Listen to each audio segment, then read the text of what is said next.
وإذا كنت فيهم فأقمت لهم الصلاة منهم فلتقم طائفة منهم معك وليأخذوا أسلحتهم فإذا سجدوا فليكونوا من ورائكم ولتأت طائفة أخرى لم يصلوا فليصلوا معك وليأخذوا حذرهم وأسلحتهم ود الذين كفروا لو تغفلون عن أسلحتكم وأمتعتكم فيميلون عليكم ميلة واحدة ولا جناح عليكم إن كان بكم أذى من مطر أو كنتم مرضى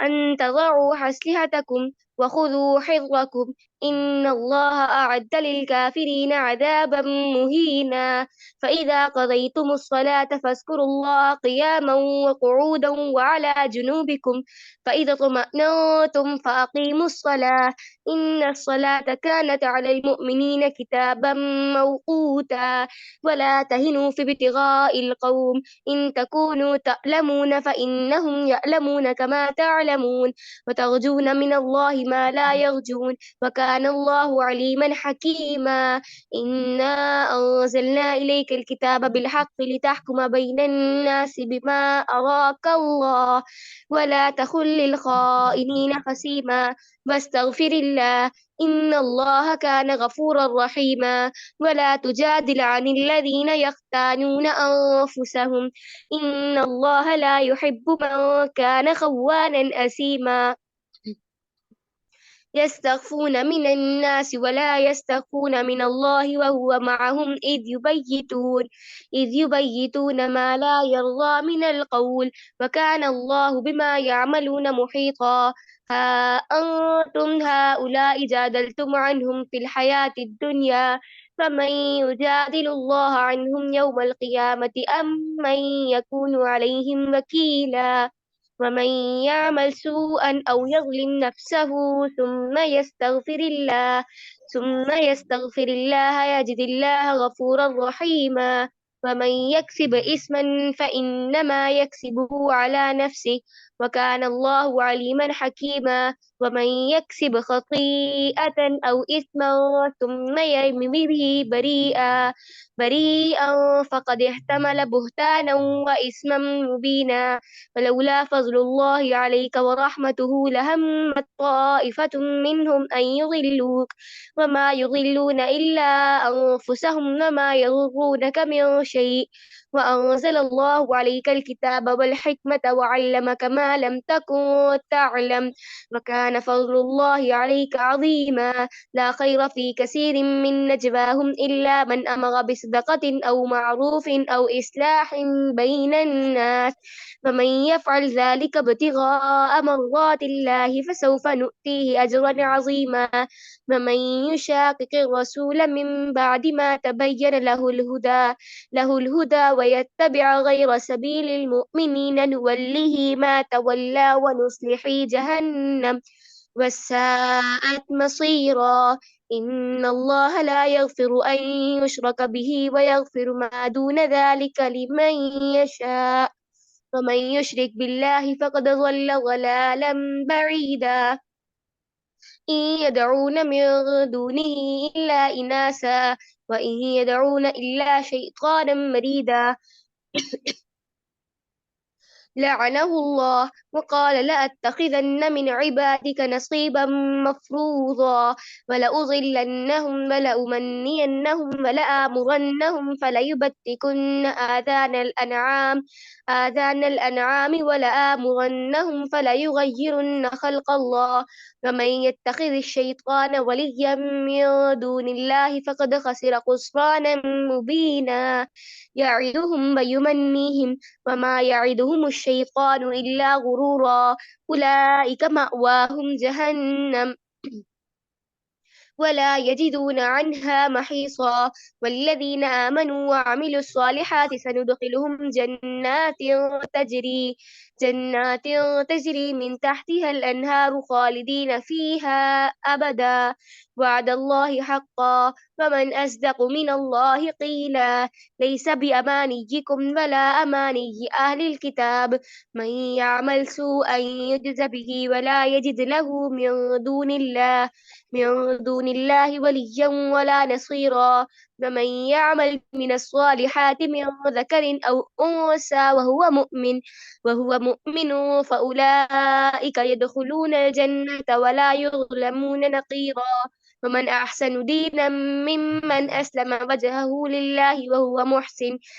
محسن واتبع ملة إبراهيم حنيفا واتخذ الله إبراهيم خليلا ولله ما في السماوات وما في الأرض وكان الله بكل شيء محيطا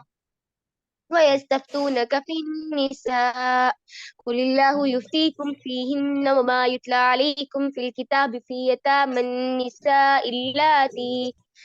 يتامى النساء اللاتي لا تؤتونهن ما كتب لهن وترغبون أن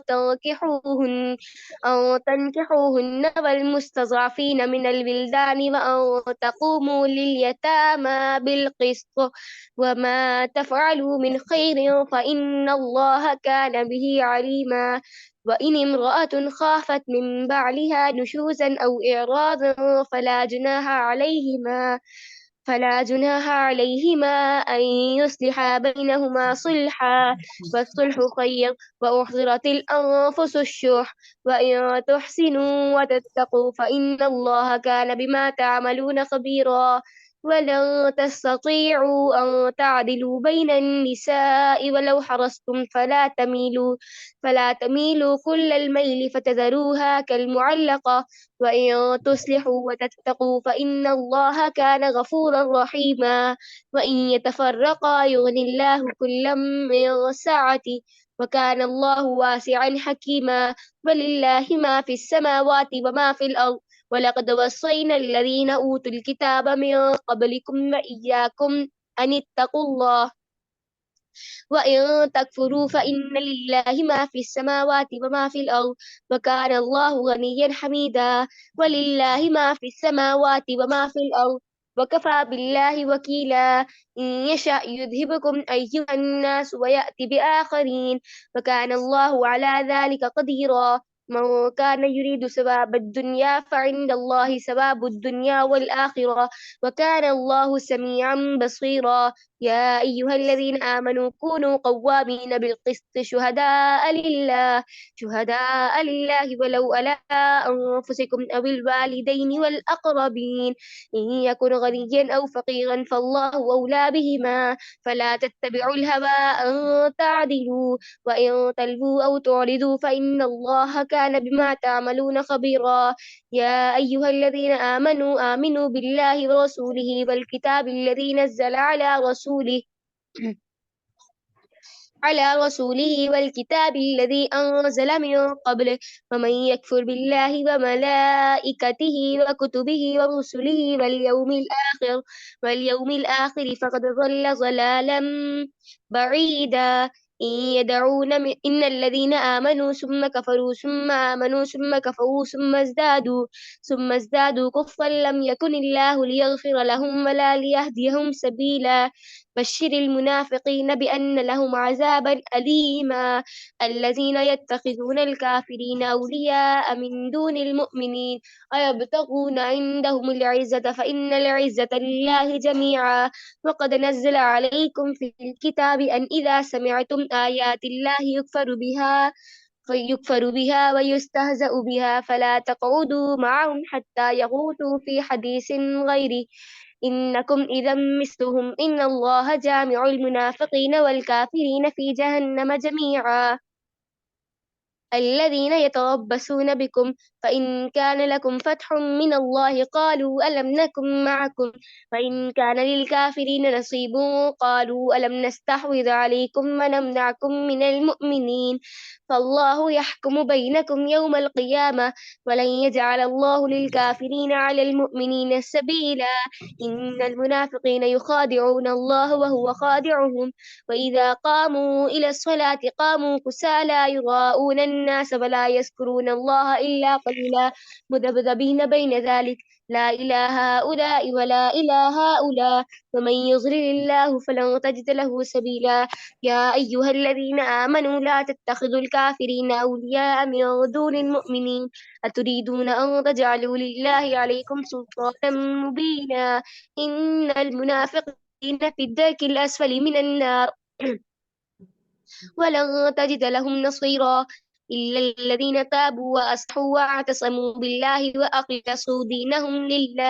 لله فأولئك مع المؤمنين فسوف يؤتي الله المؤمنين أجرا عظيما ما يفعل الله بعذابكم إن شكرتم وآمنتم وكان الله شاكرا عليما لا يحب الله الجهر بالسوء من القول إلا من ظلم وكان الله سميعا عليما إن تبدوا خيرا أو تخفوه أو تعفوا عن سوء فإن الله كان عفوا قديرا إن الذين يكفرون بالله ورسله ويريدون أن يفرقوا بين الله ورسله ويقولون نؤمن ببعض ونكفر ببعض ويريدون أن يتخذوا بين ذلك سبيلا أولئك هم الكافرون حقا وأعتدنا للكافرين عذابا مهينا والذين آمنوا بالله ورسله ولم يفرقوا بين أحد منهم أولئك سوف يؤتيهم أجورهم وكان الله غفورا رحيما يسألك أهل الكتاب أن تنزل عليهم كتابا من السماء فقد سألوا موسى أكبر من ذلك فقالوا أرنا الله جهرة فأخذتهم الصاعقة بظلمهم ثم اتخذوا العجل من بعد ما جاءتهم البينات فعفونا عن ذلك وآتينا موسى سلطانا مبينا ورفعنا فوقهم الطور بميثاقهم وقلنا لهم ادخلوا الباب سجدا وقلنا لهم لا تعدوا في السبت وأخذنا منهم ميثاقا غليظا فبما نقضهم ميثاقهم وكفرهم بآيات الله وقتلهم الأنبياء بغير حق وقولهم قلوبنا غلف بل طبع الله عليها بكفرهم فلا يؤمنون إلا قليلا فبكفرهم وقولهم على مريم بهتانا عظيما وقولهم إنا قتلنا المسيح عيسى بن مريم رسول الله وما قتلوه وما صلبوه ولكن شبه لهم وإن الذين اختلفوا فيه لفي شك من ما لهم به من علم إلا اتباع الظن وما قتلوه يقينا بل رفعه الله إليه وكان الله عزيزا حكيما وإن من أهل الكتاب إلا ليؤمنن به قبل موته ويوم القيامة يكون عليهم شهيدا فبظلم من الذين هادوا حرمنا عليهم طيبات أحلت لهم بصدهم عن سبيل الله كثيرا وأخذهم الربا وقد نهوا عنه وأكلهم أموال الناس بالباطل وأعتدنا للكافرين منهم عذابا أليما لكن الراسخون في العلم منهم والمؤمنون يؤمنون بما أنزل إليك وما أنزل من قبلك والمقيمين الصلاة والمؤتون الزكاة والمؤمنون بالله واليوم الآخر أولئك سنؤتيهم أجرا عظيما صدق الله العظيم اعوذ باللہ الرجیم بسم اللہ الرحمن الرحیم جزاک اللہ خیرا واحسن الجزاء فی الدارین اللہ اکبر کبیرہ والحمد للہ کثیرہ سبحان اللہ بکرۃ واصیلا یا ربی رحمان یا ربی رحمان سبحان اللہ وبحمدہ عدد خلقہ ورضا نفسہ وزینۃ عرشہ ومداد کلماتہ ربی یسر ولا تعسر وتمم لنا بالخیر وبک نستعین یا فتاح یا علیم یا فتاح یا علیم یا فتاح یا علیم یا ربنا یا ربنا یا ربنا زدنا علما وعملا الحمدللہ رب العالمین۔ کل جو قرآن کا مقدمہ جہاں سے چھوڑا تھا اب یہ تقریباً مقدمہ بس اختتام پہ ہی ہے، جہاں سے چھوڑا تھا وہیں سے دوبارہ سے شروع کرتے ہیں کہ اب آپ نے دیکھا کہ اللہ کے نبی اکرم صلی اللہ علیہ وسلم پر جب پہلی وحی نازل ہوئی آپ نے جلدی جلدی پڑھنا شروع کر دیا اللہ نے فرمایا اے محمد صلی اللہ علیہ وسلم آپ زبان کو اپنی مطلب ہلائیے، یعنی آپ تکلیف مت کیجیے، میں آپ کو یاد کراؤں گا، آپ بھولیں گے نہیں۔ قرآن میں آیا کہ لا تحرک بلسانک، آپ اپنی زبان کو حرکت مت دیجیے،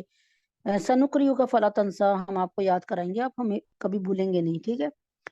تو اللہ ماشاء اللہ جو کچھ اللہ تعالیٰ بلانا چاہیں گے بس صرف وہی بھولیں گے، باقی یہ قرآن پورا یاد رہے گا۔ تو یہاں پر اس کے بعد پھر نبی اکرم صلی اللہ علیہ وسلم کے انتقال کے بعد پھر کس طریقے سے قرآن کی تدوین، یعنی قرآن کی کو مرتب کرنا،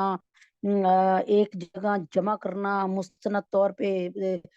ہر ایک سے اس کی اتھینٹسٹی لینا، جو اتھینٹک لوگ ہیں جو مستند ہیں ان سے بار بار کیا کہتے ہیں صحیح کروانا، اور اس کے بعد اس کو مصحف میں نسخے میں لکھنا، ٹھیک ہے۔ پھر زیر زبر پہ یعنی پھر کیا ہوا کہ پھر کیا کرنا کہ یہ کہ کون سی صورت کا کیا نام ہے، اور کیا کون سی صورت وہ لکھی جا رہی ہے کس میں، یعنی کون سا پارٹ کس صورت میں لکھنا ہے، کیونکہ یہ جیسے سورہ فاتحہ ہے نا، سورہ فاتحہ کی تو یہ خصوصیت ہے نا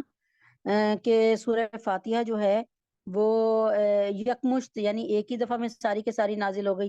دوسری بات سورہ فاتحہ کی دوسری خصوصیت یہ ہے، خاصیت یہ ہے کہ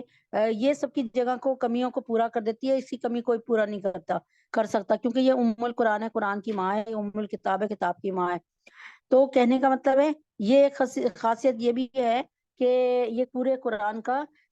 متن ہے، باقی قرآن جو ہے اس کا خلاصہ ہے، شرع ہے، شرع۔ تو یہاں پر بتانے کا مقصد یہ ہے کہ اللہ تبارک تعالیٰ نے کس طریقے سے یہ کام لیا، کس سے لیا، جب تک دنیا رہے گی، جب تک قرآن پڑھا جاتا رہے گا، حضرت ابوبکر صدیق، سیدنا عمر فاروق، حضرت زید بن ثابت اور باقی سارے صحابہ کو یہ ان کا احسان ہے، یہ ان کی ان کی یہ کہتے ہیں نا ان کی یہ عرق ریزی ہے جو انہوں نے کہتے ہیں نا اپنا اتنی محنتوں سے ہمیں اللہ پاک کے حکم سے صحیح ہمیں مستند کتاب اللہ تعالیٰ کے حکم سے ہم تک پہنچی۔ اول تو اللہ تعالیٰ نے اس کا ذمہ لیا ہوا تھا کہ ہم اس کا ذمہ لیتے ہیں، ہم اس کا ذمہ لیتے ہیں، اور اس کو اللہ تعالیٰ کے حکم سے ہم ہی اس کے ذمہ لیتے ہیں، اور اس کو کیا کہتے ہیں قیامت کی صبح تک اللہ تعالیٰ نے اس کی ذمہ لیا ہوا ہے۔ تو اس کا ایک عرب ایک نقطہ، ایک اعراب میں سے کوئی ایک اعراب میں سے کوئی ایک حرکت جو ہے یا کوئی ایک نقطہ جو ہے قیامت کی صبح تک اللہ نے چاہا ادھر سے ادھر نہیں ہو سکتا، کیونکہ اللہ تعالیٰ جن کی محافظ ہیں تو وہاں سے پھر کہاں سے چیز ادھر سے ادھر نہیں ہو سکتی۔ آگے ہے صحابہ اور تابعین کا معمول تھا کہ وہ ہر ہفتے ایک قرآن ختم کر لیتے تھے۔ اب دیکھیں ہمارے کب ہوتا ہے، ہمارا بڑی مشکل سے ایک قرآن رمضان میں ہوتا ہے، 2 ہو جاتے ہیں یا زیادہ سے زیادہ 3 ہو جاتے ہیں، ٹھیک ہے۔ لیکن یہ کیا کرتے تھے، ہر ہفتے ایک قرآن ختم کر لیتے تھے، اور اس مقصد کے لیے انہوں نے روزانہ تلاوت کی ایک مقدار مقرر کی ہوئی تھی۔ یعنی بھائی اس طرح ہی کیا ہوگا نا کہ 7 پارے 7.25 پارے روز کے، یعنی نہیں 4.25 پارے روز کے، 4.5 پارے روز کے، اس طرح کچھ کرتے ہوں گے، ترتیب بناتے ہوں گے، جس سے حزب یا منزل کہا جاتا ہے۔ اس طرح پورے قرآن کو کل 7 احزاب پہ تقسیم کیا گیا۔ میں نے بتایا نا کہ پھر قرآن کی منزلیں طے کر دی گئی نا کہ بھائی 1 منزل 2 منزل، یہ اس حساب سے نا، یعنی اس حساب سے صحابہ نے اس کی منزل سے قرآن کو 7 منزلوں میں ڈیوائیڈ ہوا ہے نا، تو 7 منزلوں میں ہوا ہے، تو اس کو پھر کہ کتنی منزل روز کی نکالنی ہے یہ پھر انہوں نے اس کا تعین کیا۔ آج کل قرآن کریم 30 اجزاء پر منقسم ہے جنہیں 30 پارے کہا جاتا ہے۔ یہ پاروں کی تقسیم معنی کے اعتبار سے نہیں ہے، بلکہ بچوں کو پڑھانے کے لیے آسانی کے خیال سے قرآن کریم 30 مساوی حصوں پر منقسم کر دیا گیا ہے، یعنی کوئی تقریباً 16 رکوع، 17 رکوع سے ایک سپارہ بنا دیا گیا ہے، کہیں 22 رکوع بھی ہے کسی میں، جب چھوٹے چھوٹے رکوع ہوتے ہیں تو وہ زیادہ بڑھ جاتے ہیں، لیکن ایک تعداد کو مقرر کرنا نا تاکہ حساب کتاب میں آسانی رہے نا، تو قرآن کریم 30 مساوی حصوں پر تقسیم کر دی گئے۔ چنانچہ بعض اوقات بالکل ادھوری بات پر پارہ ختم ہو جاتا ہے، بالکل ہی ادھوری بات ہوتی ہے اور پارہ ختم ہو گیا، کیونکہ اس کی ڈویژن ہو رہی تھی نا۔ یقین کے ساتھ یہ کہنا مشکل ہے کہ یہ 30 پاروں کی تقسیم کس نے کی ہے۔ بعض حضرات کا خیال ہے کہ حضرت عثمان غنی نے مصاحف نقل کراتے وقت انہیں 30 مختلف صحیفوں میں لکھوایا تھا۔ لہذا تقسیم آپ حضرت عثمان غنی رضی اللہ تعالیٰ عنہ کے دور میں ہوئی، لیکن جو ہے یہ ہے ان میں یہ ہوتا ہے کہ اس میں جنہوں نے یہ قرآن کا مقدمہ لکھا نا، اس میں کوئی اس کی دلیل ہمیں مل نہیں رہی۔ البتہ علامہ بدر الدین زرکشی رحم اللہ نے لکھا ہے کہ قرآن کے 30 پارے مشہور چلے آتے ہیں اور مدارس کے قرآنی نسخوں میں اس کا رواج ہے۔ ٹھیک ہے، بظاہر ایسا معلوم ہوتا ہے یہ تقسیم عہد صحابہ کے بعد تعلیم کی سہولت کے لیے کی گئی، ان کے بعد واللہ عالم اس میں ہم کچھ نہیں کہہ سکتے۔ تو برے صغیر کے نسخوں میں ایک علامت جو آج تک رائج چلی آتی ہے، رکوع کی علامت، اس کی تعین قرآن کریم کے مضامین کے لحاظ سے کی گئی ہے۔ یعنی ہمارے یہاں کیا ہوا کہ رکوع ایسے بنائے گئے ہیں کہ جب ایک مضمون سمٹ جائے یعنی پورا ہو جائے تو پھر وہاں پہ رکوع کو ختم کر کے پھر دوسرا رکوع شروع کرتے ہیں۔ یہاں جہاں ایک سلسلہ کلام ختم ہوا، وہاں رکوع کی علامت حاشیے پہ حرف عین بنا دی جاتی ہے۔ ٹھیک ہے، حضرت کیا کہتے ہیں تقی عثمانی رحم اللہ دامت برکاتہم فرماتے ہیں کہ میں نے بہت جستجو کی، یہ معلوم نہیں ہو سکا کہ رکوع کی ابتدا کس نے اور کس دور میں کی۔ البتہ یہ بات تقریباً یقینی ہے کہ اس علامت کا مقصد آیت کی ایسی متوسط مقدار کی تعین ہے، یعنی ایک قرآن کو 30 پاروں میں کرنا اور پھر 30 پاروں کو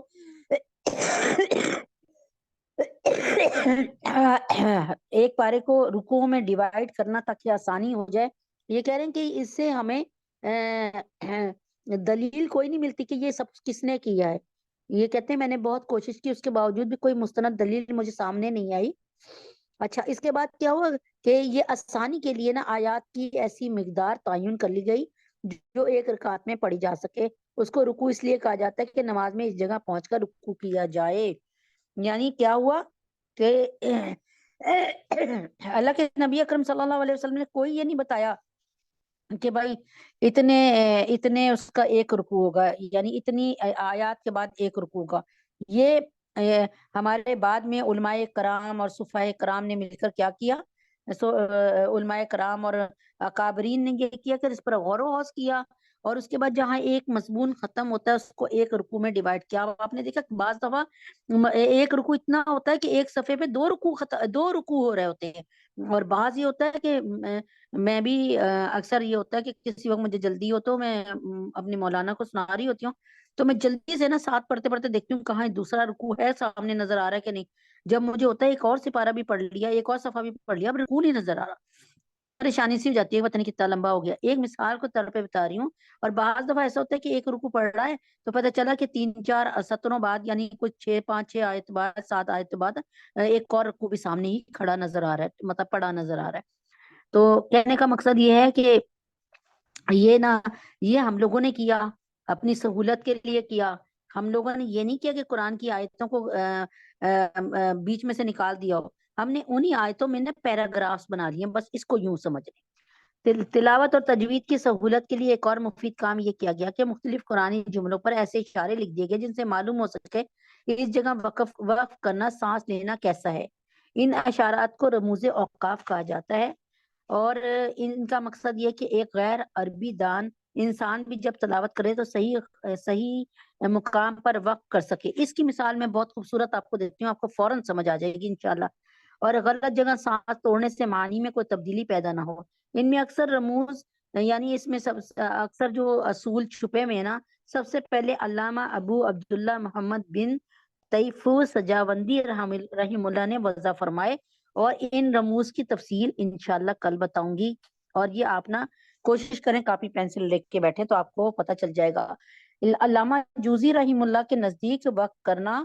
علامہ جوزی رحم اللہ کے نزدیک وقف کرنا جو ہے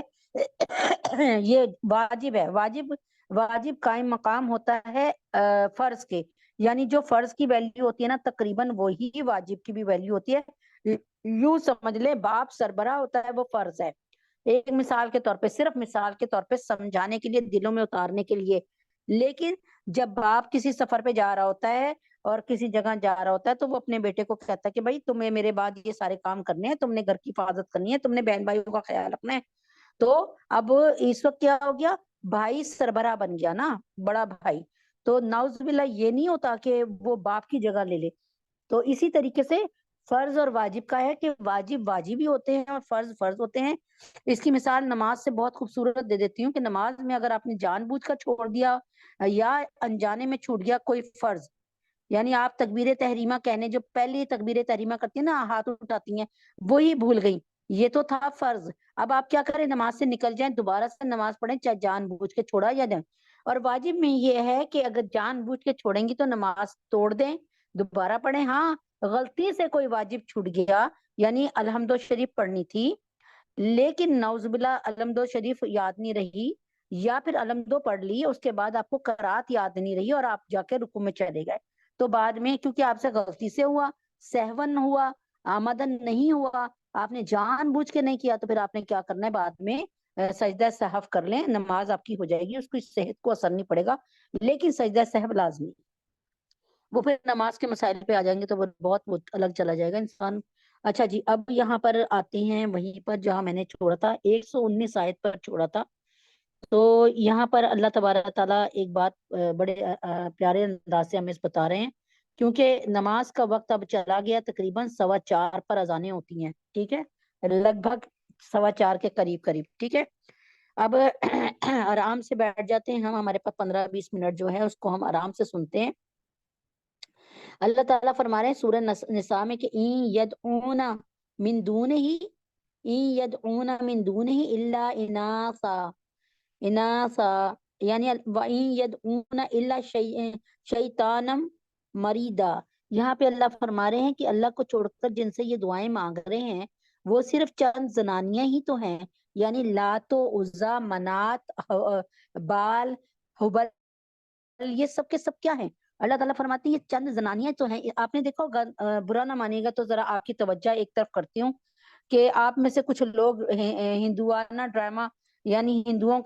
کی پکچر دیکھتے ہوں گے، اور مطلب انڈین پکچر دیکھتے ہوں گے اور انڈین ڈرامے دیکھتے ہوں گے، ٹھیک ہے. میں نے اس لیے کہا کیونکہ الحمدللہ رب العالمین صرف تحدیث سے بھی نعمت بتا رہی ہوں کہ 1997 سے لے کے نا 1997 سے لے کے اب 27 یا 28 سال ہونے والے ہیں، انہوں نے ٹی وی نہیں دیکھا الحمدللہ. ہاں کسی کے گھر میں لگا ہو تو پر نظر پڑ جائے تو اس کی میں قسم نہیں کھا رہی، ٹھیک ہے نا. اب آپ لوگوں نے اکثر ڈرامے دیکھے ہوں گے، ٹی وی دیکھا ہوگا، کوئی ایپیسوڈ دیکھی ہوگی کہ اس میں جب وہ اپنے مندر میں جاتے ہیں تو آپ نے دیکھا ہوگا کہ زیادہ تر ان کی نا کیا ہوتا ہے، دیویاں بنی ہوتی ہیں، ان میں انہوں نے ان کو ہار پھول پہنائے ہوتے ہیں اور اس میں بڑے زیورات پہنائے ہوتے ہیں. سمجھ آ رہی ہے نا، صرف سمجھانے کو بتا رہی ہوں. تو اس کا مطلب یہ کہ ابھی بھی وہ زیادہ تر کس کی، مجھے اصل میں پوری طرح ان کا پتہ نہیں ہے، رام لکشمن پتہ نہیں سری دیوی کیا کون سی ہے ان کی، کالی دیوی اور پتہ نہیں کون کون سی دیویاں ہیں جن کو وہ پوجتے ہیں، ٹھیک ہے نا. تو بتانے کا مقصد یہ ہے کہ اللہ تبارک تعالیٰ بھی یہی فرما رہے ہیں کہ اس زمانے میں بھی کہ اللہ کو چھوڑ کر جن سے یہ دعائیں مانگ رہے ہیں وہ صرف چند زنانیاں ہی تو ہے، اور زنانیاں بھی کیا، جن کے اسٹیچوز ہیں بس، جن کی مورتیاں ہیں بس، اور جن کو یہ پکار رہے ہیں وہ اس سرکش شیطان کے سوا کوئی نہیں. یہاں پر اس کو سمجھ لیجئے، کفار مکہ جن من گھڑت دیویوں کو پوجتے ہیں، ان سب کو مونس سمجھتے ہیں، لات منات عزا سب کو مونس سمجھا جاتا ہے، نیز فرشتوں کو بھی خدا کی بیٹیاں کہا کرتے ہیں، ٹھیک ہے. آگے ہے کہ جس پر اللہ نے پھٹکار ڈال رکھی ہے اور اس نے اللہ سے یہ کہہ رکھا ہے کہ میں تیرے بندوں سے ایک طے شدہ حصہ لے کر رہوں گا. اب اللہ تعالیٰ فرماتے ہیں کہ وہ اس سرکش شیطان کے سوا کوئی نہیں ہے جس پر اللہ نے پھٹکار ڈال رکھی ہے اور اس نے اللہ سے یہ کہہ رکھا کہ میں تیرے بندوں سے ایک طے شدہ حصہ لے کر رہوں گا، یعنی بہت سے بندوں کو گمراہ کر کے انہیں اپنا بنا لوں گا. شیطان نے اللہ تعالیٰ سے کہا تھا کہ میں بہت سے بندوں کو گمراہ کر کے نا آپ سے ہٹا کر اپنا بنا لوں گا اور بہت سوں سے اپنی مرضی کے کام کرواؤں گا. چنانچہ اور میں انہیں راست سے بھٹکا کر رہوں گا، انہیں خوب آرزویں دلاؤں گا اور انہیں حکم دوں گا تو وہ چوپائیوں کے کان چیر ڈالیں گے، اور انہیں حکم دوں گا تو وہ اللہ کی تخلیق میں تبدیلی پیدا کر دیں گے. اب یہ شیطان کی چیلنج ہے اللہ تعالیٰ کو، ٹھیک ہے. تو یہ سب کچھ کفار عرب بعض چوپائیوں کے کان چیر کرنا، 2 ٹکڑوں میں کر کے نا، ایک جیسے کان ہے، کان کو چیر کرنا کاٹ کے دو ٹکڑوں میں کر دیتے تھے اور اس کو کہتے تھے کہ یہ ہمارے بتوں کے نام پر ہے، اور جس جانور کو تم دیکھو جس کے کان اس طرح چرے میں ہوں تو یہ سمجھ لو کہ یہ ہمارے بتوں کے ہیں، ان پر نہ سواری کرو، نہ ان سے فائدہ اٹھاؤ، نہ ان سے دودھ دو، یعنی دودھ بھی ان میں سے نہ دو، اور ایسے جانوروں سے کوئی فائدہ اٹھانے کو جائز نہیں سمجھتے۔ اس باطل رسم کی طرف اللہ پاک اشارہ کر رہے ہیں کہ اس پر شیطان عمل کرا رہا ہے، اور اللہ کی تخلیق میں تبدیلی سے مراد خود یہی عمل بھی ہو سکتا ہے کہ جانور کے کان خام خواہ چیر دیے جائیں۔ اللہ تعالیٰ نے تو اس کے ثابت کان بنائے تھے، اگر اللہ تعالیٰ نے بنانے ہوتے تو اللہ تعالیٰ اس کے دو پارٹ میں یعنی چیر کر کان بنا دیتے، جب اللہ نے نہیں بنائے تو تم کیوں چیر رہے ہو؟ اس کے علاوہ ایک حدیث میں ہے کہ آن صلی اللہ علیہ وسلم نے بعض ان کاموں کو بھی تخلیق میں تبدیلی قرار دے کے منع فرمایا ہے جو عورتیں اپنے حسن میں اضافہ کرنے کی غرض سے کیا کرتی ہیں، مثلا جسم کے کسی حصے کو سوئیوں وغیرہ سے گوت کر نشانات بنوا لیتی ہیں، کوئی ٹیٹو وغیرہ بنا لیتی ہیں، چہرے کی قدرتی رومے کو جو عیب کی حد تک بڑا ہوا نہ ہو صاف کرنا یعنی بروز بنوانا، اور دانتوں کے درمیان مصنوعی فاصلہ پیدا کروانا، یہ سب کے سب عورتیں کرتی ہیں، آج کل بھی تقریباً ہو رہا ہے۔ تو چنانچہ اللہ تعالیٰ فرماتے ہیں کہ اللہ تعالیٰ تو اللہ تعالیٰ تو اپنی تخلیق میں اس تبدیلی کو بھی پسند نہیں کرتے کہ اللہ تعالیٰ فرماتے ہیں کہ مجھے پتا ہے کہ میں نے تمہاری ناک کیسے بنانی ہے تمہارے چہرے پہ، تمہاری آنکھیں، تمہاری بروز، جب میں نے تمہیں جیسے بنا کے کر دیا تم اسی میں خوش رہو۔ ہاں، کسی عورت کے اتنی زیادہ بڑی ہوئی بروز ہوں، یا نعوذ باللہ یہ کہ داڑھی کے طرف سے بال نکل آئے ہوں، یا مونچھوں کی طرف بال نکل آئے ہوں، تو اللہ تبارک تعالیٰ پھر فرماتے ہیں کہ کیا کرنا ہے کہ اس کو کہ مردانہ شباہت آ رہی ہے تو آپ اس کو اتنی حد تک ختم کروا لیں، یعنی جیسے داڑھی وغیرہ کے جو بال کئی عورتوں کے نکل آتے ہیں اسے بالکل صاف کروا لیں، کوئی بات نہیں، کیونکہ وہ مردوں سے شباہت ہے۔ مونچھوں کی طرف آئے وہ بھی اس کو بھی صاف کروا لیں، اس کی بھی کوئی وہ نہیں، لیکن جو بروز ہے نا، بروز اگر بروز یعنی آئی بروز بھویں جو ہیں وہ بہت زیادہ موٹی موٹی ہیں جس سے مردوں کی شباہت آتی ہے تو اس سے تھوڑا سا کروانا تو جائز ہے، لیکن جیسے آج کل کی عورتیں کر رہی ہیں وہ جائز نہیں ہے۔ وہ اللہ کی تخلیق میں یہ سمجھ لیں کہ ہم اللہ کو یہ بتانا چاہ رہے ہیں کہ اللہ ہمارے چہرے پہ نا باریک بروز اچھی لگتی تھی، آپ نے موٹی کیوں بنا دی؟ ٹھیک ہے، تو اللہ اکبر کبیرہ، وہ تو ان سے وعدے کرتا ہے شیطان اور انہیں آرزوؤں میں مبتلا کرتا ہے، جبکہ حقیقت یہ ہے کہ شیطان ان سے جو بھی وعدے کرتا ہے وہ دھوکے کے سوا کچھ نہیں، ان سب کا ٹھکانہ جہنم ہے، اور ان کو اس سے بچنے کے لیے کوئی راہ فرار نہیں ملے گی۔ اللہ تعالیٰ فرما رہے ہیں ابھی تو یہ ایسے کر رہے ہیں، شیطان کے قدم بہ قدم چل رہے ہیں، ٹھیک ہے، اللہ تعالیٰ فرما رہے ہیں مریں گے تو صحیح نا، بس پھر ان کا ٹھکانہ دوزخ ہے، یہ امید نہ رکھیں کہ ان کو جنت میں کوئی حصہ ملے گا، اور جو لوگ ایمان لائے ہیں اور انہوں نے نیک عمل کیے ہیں ہم ان کو ایسے باغات میں داخل کریں گے جن کے نیچے نہریں بہتی ہوں گی اور یہ ان میں ہمیشہ ہمیشہ رہیں گے۔ اللہ تعالیٰ کی یہ بہت بڑی صفت ہے کہ اللہ تعالیٰ جب جہنم کو بیان کرتے ہیں نا تو ساتھ ہی جب سزا کو بیان کرتے ہیں تو ساتھ ہی اللہ تعالیٰ جزا کو بھی بیان کرتے ہیں، جہاں اللہ تعالیٰ جہنم کو بیان کرتے ہیں وہاں اللہ تبارک تعالیٰ ہمیشہ اللہ کی صفت ہے کہ اللہ تعالیٰ وہاں پہ جنت کو بیان کرتے ہیں، جہاں اللہ تعالیٰ ڈراتے ہیں عذاب سے وہاں پر اللہ تبارک تعالیٰ اپنی نعمتوں کو بیان کرتے ہیں کہ دیکھو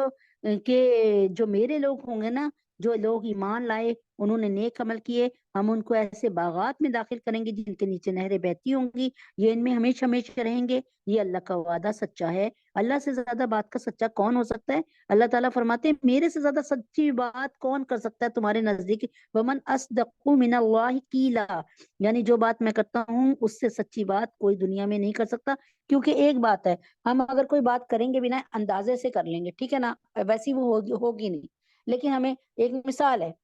کہ آپ میں سے کسی کا بچہ جو ہے وہ نکل کے گھر سے باہر چلا گیا ہے اپنے اسکول، لیکن کیا ہوا کہ ہم نے دیکھا نہیں، لیکن دروازے کی آواز سے ہمیں لگا کہ وہ چلا گیا، ٹھیک ہے، ہم کہیں کوئی ہم سے پوچھے وہ چلا گیا، ہم کہیں گے ہاں چلا گیا، وہ کہ واقعی چلا گیا، ہم کہیں گے اللہ کی قسم چلا گیا، کیونکہ ہمیں تو غیب کا علم نہیں ہے کہ ہم کمرے میں بیٹھے ہوئے صرف دروازہ کھلنے کی آواز پر ہی یہ فیصلہ کر رہے ہیں، لیکن اللہ تبارک تعالیٰ تو چار چپیرے دیکھ رہے ہیں، وہ غلط بات نہیں کرتے الحمدللہ، تو یہ ان میں ہمیشہ ہمیشہ رہیں گے جنت میں جن کے نیچے نہریں بہتی ہوں گی، یہ اللہ کا سچا وعدہ ہے، اور اللہ سے زیادہ بات کا سچا کون ہو سکتا ہے؟ نہ تمہاری تمنائیں جنت میں جانے کے لیے کافی ہیں، نہ اہل کتاب کی آرزویں، یعنی اب کیا کریں ہم ہر غلط کام کریں، ہم غیبت بھی کریں، حسد بھی کریں، زنا بھی کریں، سب کچھ کریں، اور اس کے بعد کہیں ہم جنت میں تو ہم ہی جائیں گے؟ اللہ تعالیٰ فرماتے ہیں یہ تو تم نے اپنے دل میں آرزویں پالی رکھی ہیں، بس پارے رکھو اس میں آرزوؤں کو، میرا کیا جا رہا ہے؟ جو بھی برا عمل کرے گا اس کی سزا پائے گا، اور اللہ کے سوا اسے اپنا کوئی یار و مددگار نہیں ملے گا۔ اور جو شخص نیک کام کرے گا، چاہے وہ مرد ہو یا عورت ہو، بشرطے کہ مومن ہو، تو ایسے لوگ جنت میں داخل ہوں گے، اور کھجور کی گٹھلی کے شگاف برابر بھی ان پر ظلم نہیں ہوگا۔ کھجور کی گٹھلی کے اندر ایک لائن پڑی ہوتی ہے نا، کبھی غور کریں تو اللہ تعالیٰ فرماتے ہیں میں اتنا بھی اس لائن کھجور کی گٹھلی میں جو ایک چھوٹی سی لکیر بنی ہوتی ہے، اللہ فرماتے ہیں میں اتنا بھی کسی کے ساتھ ظلم نہیں کروں گا۔ یعنی یہاں پر اللہ تعالیٰ بتا رہے ہیں کہ مجھے میں کسی کی غلط گواہی کو نہیں، یعنی یہاں پہ تو جج بیٹھے ہوتے ہیں، وکیل بیٹھے ہوتے ہیں، اور گواہوں کی نشاندہی پہ وہ فیصلہ کرتے ہیں نا، تو وہاں کا تو جج اتنا بڑا جج ہے جس کو کسی کی گواہی کی ضرورت ہی نہیں ہے، جو خود سمیع اور بصیر ہے، علیم ہے، اور وہ کسی کی گواہی کا محتاج نہیں، وہ خود دیکھ کر فیصلہ کرے گا۔ اور اللہ فرما رہے ہیں کہ میں کھجور کی گٹھلی کے شگاف برابر بھی ان پر ظلم نہیں کروں گا۔ اور اس سے بہتر کس کا دین ہوگا جس نے اپنے چہرے سمیت سارے وجود کو اللہ کے آگے جھکا دی ہو۔ اللہ تعالیٰ فرماتے ہیں کہ سب سے بہترین دین کس کا ہے؟ جس نے اپنے آپ کو اللہ کی اطاعت میں جھکا دیا۔ اسلام کا مطلب ہے سر کو جھکانا، مان لینا، عاجزی کرنا، سجی حضوری کرنا۔ تو وہی والی بات ہے نا کہ نوکری کی تے نخرہ کی، کہ جب ہم نے اللہ کی نوکری کر لی، ہم نے غلام بن گئے اللہ کے، تو اب جو کہہ رہا ہے کرنا ہے، ٹھیک ہے۔ تو اللہ تعالیٰ فرماتے ہیں کہ اس سے بہتر کس کا دین ہوگا جس نے اپنے چہرے سمیت سارے وجود کو اللہ کے آگے جھکا دیا ہو، جبکہ وہ نیکی کا خوگر بھی ہو، نیکی کرنے کا عادی بھی ہو، اور جس نے سیدھے سچے ابراہیم کے دین کی پیروی کی ہو۔ اور یہ معلوم ہی ہے کہ اللہ نے ابراہیم کو اپنا خاص دوست بنا لیا تھا۔ اب اللہ تعالیٰ نے یہاں پر بار بار ابراہیم علیہ السلام کا ذکر کیوں کر رہے ہیں؟ اس لیے کہ مسلمانوں کے سب سے بڑے دشمن یہود و نصارہ ہیں، اور ہنود ہیں، مورتی پوجا کرنے والے۔ تو اللہ تعالیٰ ان تینوں کا ذکر کیوں کر رہے ہیں؟ آج بھی دیکھ لیں یہودیوں کے ساتھ، یعنی آپ دیکھ لیں کہ اسرائیل کے ساتھ کون اس وقت بگ سپورٹر؟ امریکہ عیسائی، اور یہ یہودی۔ تو اللہ تبارک تعالیٰ فرماتے ہیں، اور یہ بت پرست جو ہیں ساتھ، آپ کو پتہ ہی ہے کہ کشمیر میں کون اور ہندوستان کے مسلمانوں کے ساتھ کون ظلم کر رہا ہے، آپ خود سمجھ لیں۔ یہ دشمنیاں اس وقت کی پلی پلائی ہیں جو آج بھی وہی پلی پلائی چل رہی ہیں، ٹھیک ہے۔ تو اللہ تعالیٰ فرماتے ہیں، لیکن اللہ تعالیٰ بار بار کس کا ذکر کر رہے ہیں؟ ابراہیم کے دین کا۔ اللہ تعالیٰ فرما رہے ہیں کہ ابراہیم جو تھے نا، وہ سچے دین پہ تھے، دین حنیف پہ تھے۔ اس لیے کہ اللہ تبارک تعالیٰ یہ بتانا چاہ رہے ہیں یہود و نصارہ کو کہ بھائی مسلمان بھی تمہارے حضرت ابراہیم کو ماننے والے ہیں۔ مسلمانوں کے نبی محمد صلی اللہ علیہ وسلم بھی ابراہیم علیہ السلام کے بیٹے ہیں، اور تمہارے موسیٰ اور عیسیٰ بھی ابراہیم علیہ السلام کے بیٹے ہیں۔ اور ابراہیم علیہ السلام کے جو بیٹے ہیں، اور ابراہیم علیہ السلام یہ دین مبین پہ چلتے ہیں۔ تم نے کون سے دین کو اختیار کر لیا ہے؟ یہودیوں اور نصارہ، تم کس دین پہ چلنے لگے ہو؟ تو اور جس نے سیدھے سچے ابراہیم کے دین کی پیروی کی ہو، اور یہ معلوم ہی ہے کہ اللہ نے ابراہیم کو اپنا خاص دوست بنا لیا تھا۔ یہ بات اللہ تعالیٰ بتا رہے ہیں کہ میں تو خود ابراہیم کا ماننے والا ہوں، لیکن تمہارے نبی بھی ابراہیم کے ماننے والے تھے۔ زیادہ تر نبی ہوئے ہی حضرت ابراہیم علیہ السلام سے، بلکہ تقریباً سارے جو میں نے آپ کو بتایا، سب سے پہلے کون سا؟ حضرت آدم علیہ السلام کے بعد کون؟ شیش کے بعد کون؟ ادریس کے بعد کون؟ نوح۔ اور نوح علیہ السلام کے وقت میں پوری دنیا تباہ ہو چکی تھی، سوائے کشتی والوں کے صرف کشتی والے بچے تھے، اور کشتی والوں میں بھی نوح علیہ السلام کے 3 بیٹے حام، سام، رافس بیٹے تھے۔ ہم سب حام، سام، رافس کی اولادوں میں سے ہیں۔ یہ حبشی حام کی اولادوں میں سے ہیں، ہم غالباً سام کی اولادوں میں سے ہیں۔ تو اس طرح یہ اب جو ہے ہم اگر دیکھا جائے تو ہم کہیں کہ ہم آدم ثانی کی اولادوں میں سے ہیں، یعنی ہم نوح علیہ السلام کی اولادوں میں سے ہیں۔ حالانکہ نوح علیہ السلام کس کے بیٹے تھے؟ وہ آدم علیہ السلام کے بیٹے تھے۔ تو یوں انڈائریکٹلی پھر ہم کہاں پہنچ گئے؟ حضرت آدم علیہ السلام سے ہمارا سلسلہ ہو گیا۔ آسمان اور زمین میں جو کچھ ہے جو کچھ ہے اللہ ہی کا ہے، اور اللہ نے ہر چیز کو اپنے قدرت کے احاطے میں لیا ہوا ہے۔ اور اے پیغمبر، لوگ تم سے عورتوں کے بارے میں شریعت کا حکم پوچھتے ہیں، کہہ دو کہ اللہ تم کو ان کے بارے میں حکم بتاتا ہے، اور اس کتاب یعنی قرآن کی جو آیتیں جو تم کو پڑھ پڑھ کر سنائی جاتی ہیں، وہ بھی ان یتیم عورتوں کے بارے میں شرعی حکم بتاتی ہیں جن کو تم ان کا مقرر شدہ حق نہیں دیتے اور ان سے نکاح بھی کرنا چاہتے ہو۔ اللہ نے ہر پوائنٹ سے عورت کی فیور کی ہے، جس کا وکیل اللہ ہو جائے تو اس سے بڑھ کر اس کا کون فیور کرنے والا ہوگا، مددگار. لیکن اب ان عورتوں نے اللہ تعالیٰ کو ناراض کر دیا، بے حیائی کر کے، زبان کو کھول کے، ناشکریاں کر کے، اللہ کو چھوڑ کر، اور کیا کہتے ہیں، نمازوں کو چھوڑ کر، اور پھر اپنے حلیے کو یہود و نصارہ جیسا بنا لیا انہوں نے. تو کیا کیا؟ اور پھر اللہ سے مدد کی توقع رکھنی، یہ تو بہت غلط بات ہے کہ ہم اپنے حاکم کو ناراض کریں، اپنے مالک کو ناراض کریں، اور چاہیں کہ مالک کا جو ہے ہم پر کھلا ہاتھ رہے. تو وہ بھی ان یتیم عورتوں کے بارے میں شرعی حکم بتاتی ہیں، آیات جن کو تم ان کا مقرر شدہ حق نہیں دیتے اور ان سے نکاح کرنا بھی چاہتے ہو. نیز کمزور بچوں کے بارے میں بھی حکم بتاتی ہیں اور یہ تاکید کرتی ہیں کہ تم یتیموں کی خاطر انصاف کرو، اور تم جو بھلائی کا کام کرو گے اللہ اس کا پورا پورا اللہ کو علم ہے. اسلام سے پہلے عورتوں کو معاشرے میں ایک کمتر مخلوق سمجھا جاتا تھا، ان کے معاشرتی اور معاشی حقوق نہ ہونے کے برابر تھے. جب اسلام نے عورتوں کے حقوق ادا کرنے کی تاکید کی اور عورتوں کو بھی میراث میں حصہ دار قرار دیا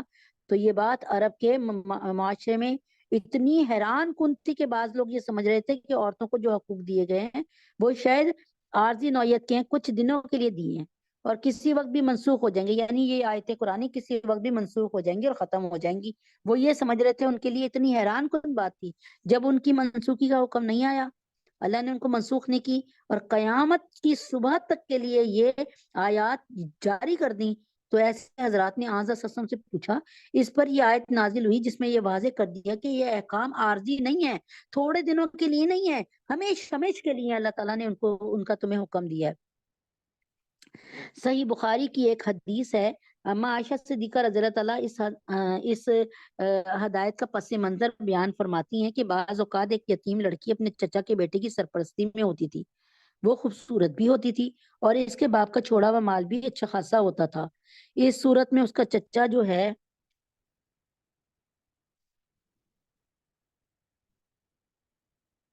اس صورت میں ہاں اس صورت میں جو ہے اس کا چچا زاد یہ چاہتا تھا کہ اس کے بالغ ہونے پر وہ خود اس سے نکاح کر لے تاکہ اس کا مال بھی اس کا رہے اور یہ خوبصورت عورت بھی اس کے لڑکی بھی اس کے کام میں آ جائے تاکہ اس کا مال اسی کے تصرف میں رہے، استعمال میں. لیکن نکاح میں وہ اس کو اتنا مہر نہیں دیتا تھا جتنا جیسی لڑکی کو دینا چاہیے تھا. دوسری طرف اگر لڑکی زیادہ خوبصورت نہ ہوتی تو اس کے مال کے لالچ میں اس سے نکاح تو کر لیتا تھا لیکن دل اس کا کہیں اور کسی اور عورت میں ہوتا تھا. لیکن نہ صرف یہ کہ اس کا مہر کم رکھتا تھا بلکہ اس کے ساتھ ایک محبوب جیسی. یہ اذان ہو رہی ہے تو انشاءاللہ پھر یہیں سے شروع کرتے ہیں. اللہ اکبر اللہ اکبر اللہ اکبر اللہ اکبر اللہ اکبر اشہد ان لا الہ الا اللہ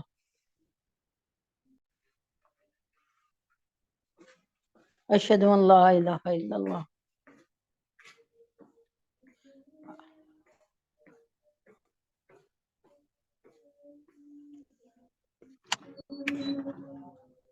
اشہد ان لا الہ الا اللہ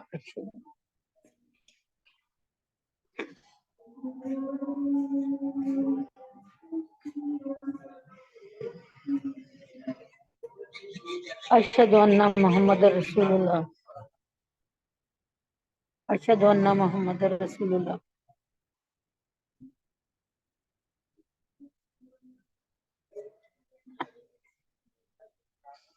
اشہد ان محمد رسول اللہ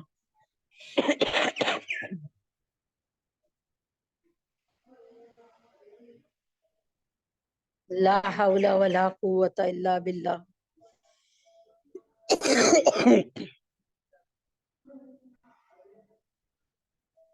لا حول ولا قوة الا باللہ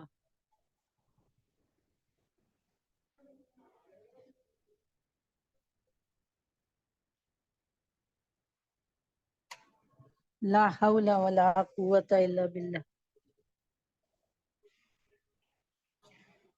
لا حول ولا قوة الا باللہ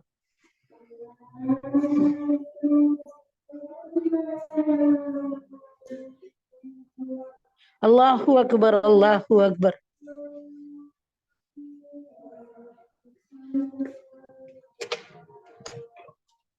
لا الہ الا اللہ اللهم صل على محمد وعلى آل محمد كما صليت على إبراهيم وعلى آل إبراهيم إنك حميد مجيد. اللهم بارك على محمد وعلى آل محمد كما باركت على إبراهيم وعلى آل إبراهيم إنك حميد مجيد. اللهم رب هذه الدعوة التامة والصلاة القائمة آت محمدا الوسيلة والفضيلة وابعثه مقاما محمودا الذي وعدته إنك لا تخلف الميعاد. جی نماز پڑھ لیتے ہیں ہم سارے. 4:14 ہوئے ہیں. 4:24 پہ انشاءاللہ پھر آ جاتے ہیں. ایسی چھوڑ دیں اپنے اپنے سیٹس کو اور نماز کے لیے آ جائیے.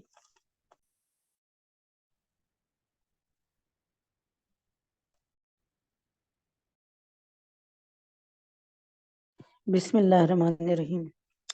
شروع کرتے ہیں. السلام علیکم ورحمۃ اللہ وبرکاتہ. جہاں سے چھوڑا وہیں سے شروع کرتے ہیں. بسم اللہ الرحمن الرحیم. اچھا یہاں پہ اللہ تعالیٰ فرما رہے ہیں کہ میں نے آپ کو بتایا تھا نا کہ عائشہ صدیقہ رضی اللہ تعالیٰ عنہ کی حدیث تھی. مطلب ایک حدیث میں عائشہ نے فرمایا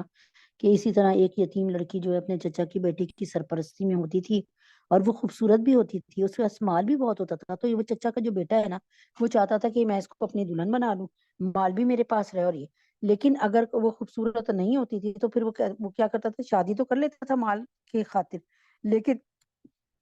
اب اس کو نا بیوی والے حقوق نہیں دیتا تھا. یعنی اس کو بیچاری کو ایسے جیسے گھر میں ٹانگ کے رکھا ہوا تھا, ٹھیک ہے نا. اور بعض اوقات کسی شوہر کا اپنی بیوی سے دل نہیں ملتا تھا اور وہ اس سے بے رخی اختیار کر کے اسے طلاق دینا چاہتا تھا. اس صورت میں اگر یہ بیوی طلاق پر راضی نہ ہو تو وہ اپنے بعض حقوق سے دستبردار ہو کر شوہر سے صلح کر سکتی ہے. یعنی یہ کہہ سکتی ہے کہ میں اپنے فلاں حق کا مطالبہ نہیں کروں گی, یعنی کبھی میں آپ سے کوئی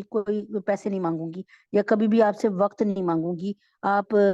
دوسری بیوی لانے چاہیں تو لے آئیں اور بس مجھے اپنے سے دور نہ کرنے, ٹھیک ہے, مگر مجھے اپنے نکاح میں رہنے دیں. ایسی صورت میں شوہر کو یہ ہدایت کی ہے کہ وہ صلح پر آمادہ ہو جائے اور طلاق پر بار بار اصرار نہ کرے, کیونکہ مصالحت کا رویہ ہی بہتر ہے, ٹھیک ہے. یعنی اس کو اس کی عزت کا خیال رکھے, وہ تمہاری عزت ہے. تو اگر کسی عورت کو اپنی شوہر کی طرف سے ذاتی یا بیزاری کا اندیشہ تو ان میاں بیوی کے لیے اس میں کوئی مذاقہ نہیں کہ وہ اپنے آپس کے اتفاق سے کسی قسم کی صلح کر لیں. اور صلح کر لینا بہتر ہے. اور انسانوں کے دل میں یعنی وہی عورت بیچاری کہے کہ اچھا ٹھیک ہے مجھے آپ نہ وقت دیجیے گا اور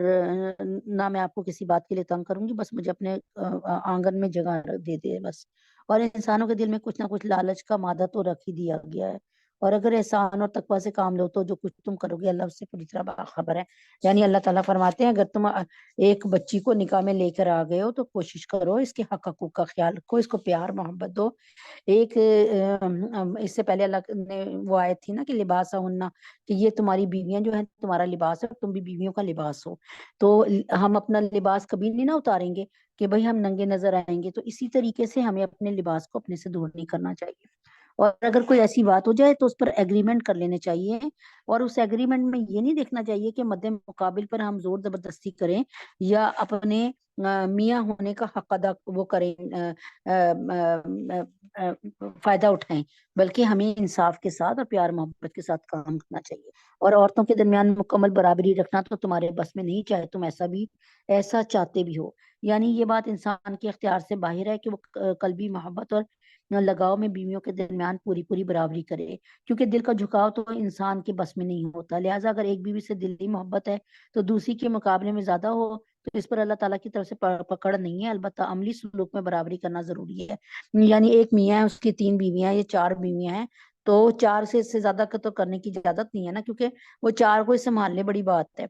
اب دیکھیں نا حضرت اشرف علی تھانوی صاحب جنہوں نے بہشتی زیور لکھا اور میں جن کا درس قرآن سے آپ کو پڑھاتی بھی ہوں, وہ کیا کرتے تھے, ان کی 2 بیویاں تھیں اور وہ اتنا میزان وہ کرتے تھے, انصاف کے ساتھ کرتے تھے کہ ایک دفعہ ایک شخص نے 2 تربوز لا کے دیے نا, تو میں ہوتی تو میں ایک تربوز ادھر بھیج دیتی, ایک تربوز ادھر بھیج دیتی, ختم کام. لیکن انہوں نے کیا کیا، تربوز کے ساتھ چاقو بھی منگوایا، چھری بھی منگوائی، اور ساتھ میں وہ منگایا، میزان منگایا، ترازو منگایا، اور پھر کیا کیا کہ پہلے ایک تربوز کو کاٹا آدھا آدھا اور دونوں کو ناپا، ٹھیک ہے، یعنی پلڑے میں رکھا، اور پھر دوسرا والا تربوز کاٹا اور پھر دونوں کو ایک آدھا ادھر کا آدھا ادھر کا، اور جس کے میں کم ہوا اس میں سے کاٹ کے ادھر کرا۔ تو اتنا ناپ تول کے کر رہے تھے، تو اگلا بندہ حیران رہ گیا جو بیچارہ لے کر آیا تھا، وہ کہتا آپ یہ کیا کر رہے ہیں؟ انہوں نے کہا کہ میں اپنی 2 بیویوں کے لیے بھیج رہا تھا، تو انہوں نے کہا ایک ایک بھیج دیتے، انہوں نے کہا نہیں، کیا پتا یہ میٹھا ہوتا اور وہ پھیکا ہوتا، تو چنانچہ میٹھا اور پھیکا ایک مثال ہے، میٹھا اگر ادھر جا رہا ہے تو پھیکا بھی جائے۔ اور کہنے کے میں ایک کوئی یہ ہو سکتا ہے کہ تول میں بڑا ہو، یعنی کوئی تربوز اب پتہ نہیں کتنے کلو کے ہوتے ہیں، اگر مثال کے طور پہ ایک تربوز 5 کلو کا، ایک 4 کلو کا ہے، ویسے اتنا اندازہ نہیں ہے ان چیزوں کا مجھے، تو پھر یہ ہے کہ پھر ایک کے ساتھ زیادتی ہوتی ہے۔ تو ایسے اگر تم اتنا انصاف کو سامنے رکھتے ہو نا، رکھ سکتے ہو، پھر 4 بیویاں کرو، یہ میں نے آپ کو مثال سمجھائی ہے۔ اور عورتوں کے درمیان مکمل برابری رکھنا تمہارے بس میں نہیں، ہاں جہاں چاہے تم ایسا چاہتے بھی ہو۔ اب یہ ہے کہ ہمیں اللہ تعالیٰ فرماتے ہیں کہ ایک شخص کی 4 بیویاں، لیکن اس کو ایک زیادہ پیاری لگتی ہے، تو لیکن ان کے ساتھ برابری کا سلوک کرے، ہاں جو پیاری لگتی ہے وہ پیاری لگتی ہے، تو اس پر اس کی پکڑ نہیں ہوگی، اس کا دل اس کے ساتھ ملا ہوا ہے تو اس پر اس کی پکڑ نہیں ہوگی، کوئی بات نہیں، لیکن محبت میں، رواداری میں، اور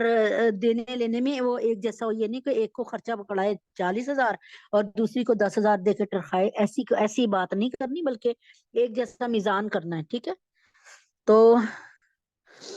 اللہ تعالیٰ فرماتے ہیں کہ اگر تم اصلاح اور تقوی سے کام لوگے تو یقین رکھو کہ اللہ بہت بخشنے والے بڑے مہربان ہے، اور اگر دونوں جدا ہی ہو جائیں تو اللہ اپنی قدرت اور رحمت کی وسعت سے دونوں کو ایک دوسرے کی حاجت سے بے نیاز کر دے گا۔ یعنی مصالحت کی تمام کوششوں کے باوجود اگر ایک مرحلہ ایسا آتا ہے کہ اس کے بعد نکاح کا رشتہ میاں بیوی پر تھوپے رکھنا دونوں کی زندگی کو اجیرن بنا سکتا ہے، یعنی دونوں کی آپس میں بنی نہیں رہی لیکن ہم ان کو آپس میں چھوڑنے نہیں دے رہے، نہیں آپ نے نہیں چھوڑنا، تو اللہ تعالیٰ فرماتے ہیں کہ بھائی کوششیں بہت کرو کہ پیار محبت سے رہو، لیکن اگر تمہارا دل ہی نہیں مل رہا تو اس کے بعد نکاح کا رشتہ میاں بیوی پر تھوپے رکھنا دونوں کی زندگی کو اجیرن بنا دینا ہے، دونوں کی زندگی خراب ہوگی۔ ایسی صورت میں طلاق اور علیحدگی کا راستہ اختیار کرنا بھی جائز ہے۔ اور یہ آیات اطمینان دلا رہی ہے کہ جب تم لوگ انصاف کے ساتھ کچھ اسلوبی سے جدائی عمل میں آ جائے تو اللہ تعالیٰ دونوں کے لیے پھر ایسے راستے ضرور پیدا کرے گا کہ دونوں ایک دوسرے کی ضرورت سے بے نیاز ہو جائیں، یعنی دونوں کو اللہ تعالیٰ بہترین جو ہے، اگر وہ اس بات کا خیال کریں گے کہ گھروں کو بسانے کی پوری کوشش کریں گے، لیکن شوہر کی طرف سے کوئی ایسی ذاتی ہو جس کی وجہ سے گھر نہیں بس رہا، یا بیوی کی طرف، تو اللہ تعالیٰ فرماتے ہیں کہ پھر اب اپنے آپ کو علیحدہ کر لو، یعنی اور اللہ تعالیٰ فرماتے ہیں میں تمہارا کوئی ایسا بندوبست اگر تم انصاف کے ساتھ کرو گے اور صحیح رخ پہ رہو گے تو، اور مجھ پہ بھروسہ رکھو گے اور میرے حکم کو مانو گے، تو پھر میں تمہارے لیے کوئی ایسا راستہ ضرور نکال دوں گا جہاں سے تم بالکل پھر سیٹسفائیڈ ہو جاؤ، اور تمہارا مطلب تمہارے لیے کوئی نہ کوئی تمہارے سکون کی صورت نکال دوں گا۔ اور آسمانوں میں زمین میں جو کچھ بھی اللہ ہی کا ہے، ہم نے تم سے پہلے اہل کتاب کو بھی اور تمہیں بھی یہی تاکید کی ہے کہ اللہ سے ڈرو، اور اگر تم کفر اپناؤ گے تو اللہ کا کیا نقصان ہے، کیونکہ آسمان اور زمین میں جو کچھ ہے اللہ رب العزت ہی کا ہے، اور اللہ ہر طرف سے بے نیاز اور بذات خود لائق تعریف ہیں، اور آسمان اور زمین میں جو کچھ ہے اللہ رب العزت ہی کا ہے، اور کام بنانے کے لیے اللہ ہی کافی ہے۔ اگر وہ چاہے تو اے لوگوں تم سب کو دنیا سے لے جائے اور دوسروں کو تمہاری جگہ یہاں لے آئے، یعنی ہم سب کو اٹھا لے یہاں سے، پورے پاکستان کی ہر لڑکی کو، ہر لڑکے کو، ہر عورت کو، اللہ تعالیٰ چاہے ہماری تعداد میں یا اس سے کم یا اس سے زیادہ اور ایک دنیا بسا دے یہاں پہ، اللہ اس بات کی پوری قدرت رکھتے ہیں۔ یہ جملہ کہ آسمان اور زمین میں جو کچھ ہے اللہ ہی کا ہے، ان آیتوں میں 3 کیا ہے، بار بار دہرائے گا 3 بار۔ پہلی مرتبہ اس کا مقصد میاں بیوی کو یہ اطمینان دینا ہے کہ اللہ کی رحمت کے خزانے بڑے وسیع ہیں، وہ دونوں کے لیے کوئی مناسب ذریعہ پیدا کر سکتا ہے، بشرطے کہ کیا، عورت مرد دونوں ایک دوسرے کے حقوق کا خیال رکھے، لیکن اگر پھر بھی نہیں بن رہی تو پھر بڑے اچھے اخلاق کے ساتھ اور بڑے دوسرے کا خیال رکھتے ہوئے جدا ہونا۔ دوسری جگہ اللہ تعالیٰ کی بے نیازی بیان کرنا مقصود ہے کہ کسی کے کفر سے اس کا کوئی نقصان نہیں ہے، یعنی کوئی اگر میاں بیوی بھی یا کوئی بھی مسلمان اگر اللہ کی بات نہیں مانتا اس کے اصولوں کو نہیں مانتا، تو اللہ تعالیٰ فرماتے ہیں کہ بھائی میری رحمت کے خزانے بڑے وسیع ہیں، اور اگر تم میرا کہنا نہیں مانو گے مجھے فرق کوئی نہیں پڑنا، ٹھیک ہے۔ وہ دونوں تو اگر آگے اللہ تعالیٰ فرماتے ہیں کہ اس کا نقصان یعنی کیونکہ ساری کائنات اس کے تابع فرمایا اور کسی کی وہ حاجت نہیں، اللہ تعالیٰ کو یہ حاجت نہیں ہے کہ ہم سارے مل کر اس کو مانتے رہیں۔ اگر ہم اللہ تعالیٰ کو سب کے سب ماننا چھوڑ دیں گے تو تب بھی اللہ سمد ہے، اللہ کو فرق کوئی نہیں پڑنا۔ ہم اللہ کو مان رہے ہیں تو یہ اور اللہ کی مان رہے ہیں، اللہ کو مان رہے ہیں، اللہ کی مان رہے ہیں، اس میں ہمارا اپنا فائدہ ہے۔ اور تیسری جگہ اللہ کی رحمت اور کارسازی کا بیان ہے کہ اگر تم تقوی اور اطاعت کا راستہ اختیار کرو تو تمہارے سارے کام بنا دے گا۔ تقوی کا مطلب یہ ڈرنا، یعنی ایک مثال ہے، ایک میاں بیوی میرے پاس آئے یا کسی کے پاس جائیں اپنا فیصلہ لینے کے لیے، اب ہم میاں اپنی سنا رہے ہیں ہمیں وہ سچا لگے گا، بیوی اپنی سنا رہی ہے ہمیں وہ سچا لگے گا، لیکن ہمارے درمیان فیصلہ کرنا مشکل ہو جائے گا۔ لیکن اللہ تبارک تعالیٰ ایسے نہیں ہے کہ جن کو جو ہے جن کو پورے حالات کی خبر نہ ہو، ان کو پتا ہوگا کہ کس کا قصور ہے اور کون سچا ہے اور کون جھوٹا ہے۔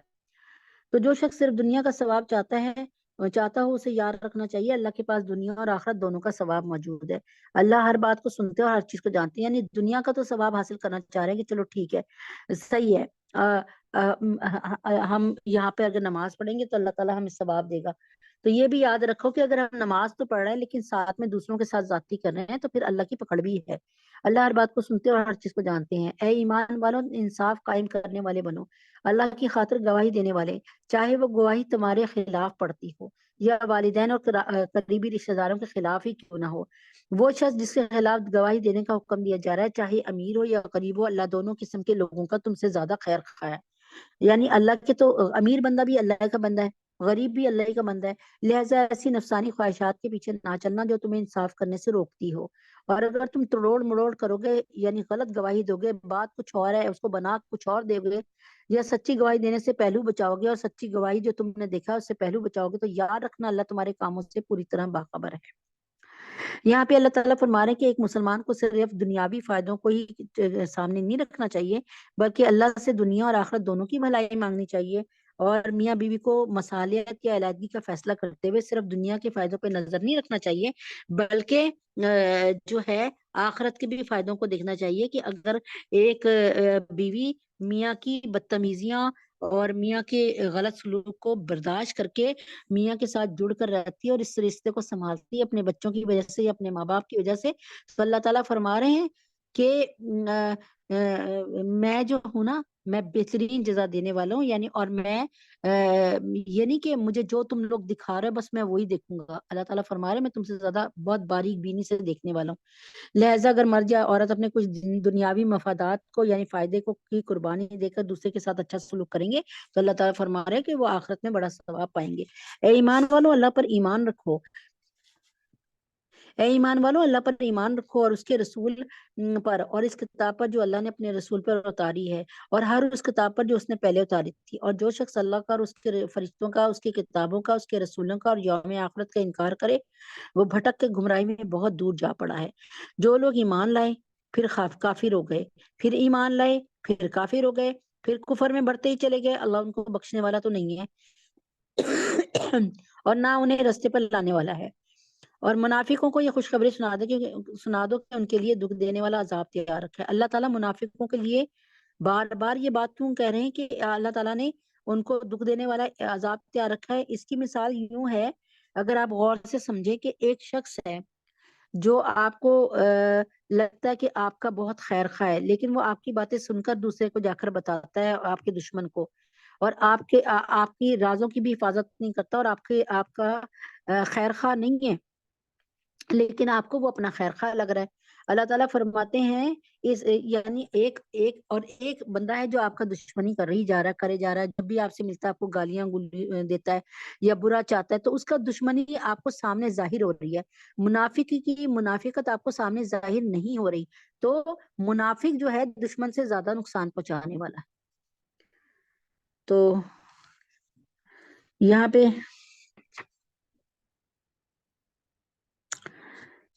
یہاں پہ یہ جو ہے نا منافق، وہ مسلمانوں کے پاس جب آتے تھے تو کہتے تھے ساتھی ہیں ہم تمہارے، اور جب وہ اپنے جیسے طاغوتی قوتوں پہ کے پاس یعنی شیطانی لوگوں کے پاس جاتے تھے تو کہتے تھے ہم تو مسلمانوں کے ساتھ مذاق کر رہے ہیں، اور یہ ہے کہ ہم تو مسلمانوں کے ساتھ مذاق کر رہے ہیں اور ہم تو ساتھی ہیں تمہاری۔ تو جب انہوں نے اپنے اختیار سے کفر اور اس کے نتیجے میں دوزخ کی راہ کو چن لیا تو اللہ ان کو زبردستی ایمان اور جنت کے راستے پہ نہیں لائے گا، کیونکہ دنیا دار جو ہے کہ دنیا جو ہے دار الامتحان ہے، اور ہر شخص کا انجام اس کے اپنے اختیار سے چنے ہوئے راستے کے مطابق ہونا چاہیے۔ اللہ نہ تو کسی کو زبردستی مسلمان بناتے ہیں نہ کافر۔ یہ دنیا کیا ہے؟ یہ دار الامتحان ہے،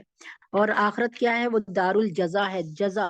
یعنی یہاں پر آپ امتحان دیں گے اور اس کے بعد آپ کو وہاں پہ فرسٹ سیکنڈ تھرڈ پوزیشن یا نعوذ باللہ فیلئر ہونے کا پتہ چلے گا، اس کے مطابق آپ کو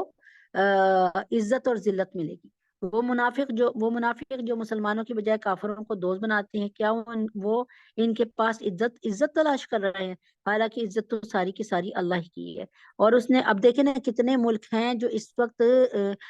فلسطین کے مسلمانوں کو مرتا دیکھ رہے ہیں، بھوکا پیاسا دیکھ رہے ہیں، کر سکتے ہیں کچھ نہیں کر رہے، اور وہ کیا کر رہے ہیں؟ کافروں کو دوست بنا رہے ہیں۔ اب آپ دیکھ لیں وہ عزت چاہ رہے ہیں نا کہ وہ چاہ رہے ہیں کہ ہم یہ بڑی بڑی طاقتیں ہمارے خلاف نہ ہو جائیں، ڈرتے ہیں۔ تو یاد رکھیں کہ ساری عزت بھی اللہ کے پاس ہے اور ساری قوت بھی اللہ ہی کے پاس ہے۔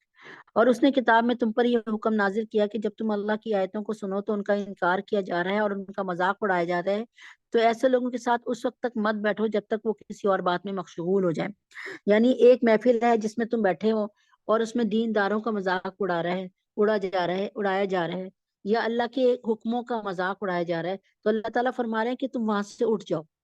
وہاں نہ بیٹھو، کہیں یہ نہ ہو کہ تم عذاب آئے اور تم پر بھی وہ عذاب نازل ہو جائے۔ جیسے ایک جگہ شراب پی جا رہی ہے یا جوا کھیلا جا رہا ہے، اور ایک بندہ صرف اپنے کام سے وہاں بیٹھا تھا کہ کسی سے بات کرنی تھی یا کسی کو کوئی امانت دینی تھی یا کچھ، اتنی دیر میں پولیس کا چھاپا پڑتا ہے، تو وہ لاکھ پولیس والوں سے کہتا ہے کہ میں تو نہ شراب پی رہا تھا نہ جوا کھیل رہا تھا، لیکن پولیس والے کہیں گے تم یہاں تو بیٹھے تھے نا، اس لیے تمہیں۔ تو اللہ تبارک تعالیٰ فرماتے ہیں کہ تو ایسے لوگوں کے ساتھ اس وقت تک مت بیٹھو جب تک وہ کسی اور بات میں مشغول نہ ہو جائیں، جب تک وہ اللہ یا اللہ کے دین کا یا اللہ کے حکموں کا مذاق اڑا رہے ہیں تو تم ان کے درمیان بالکل نہ بیٹھو، ٹھیک ہے؟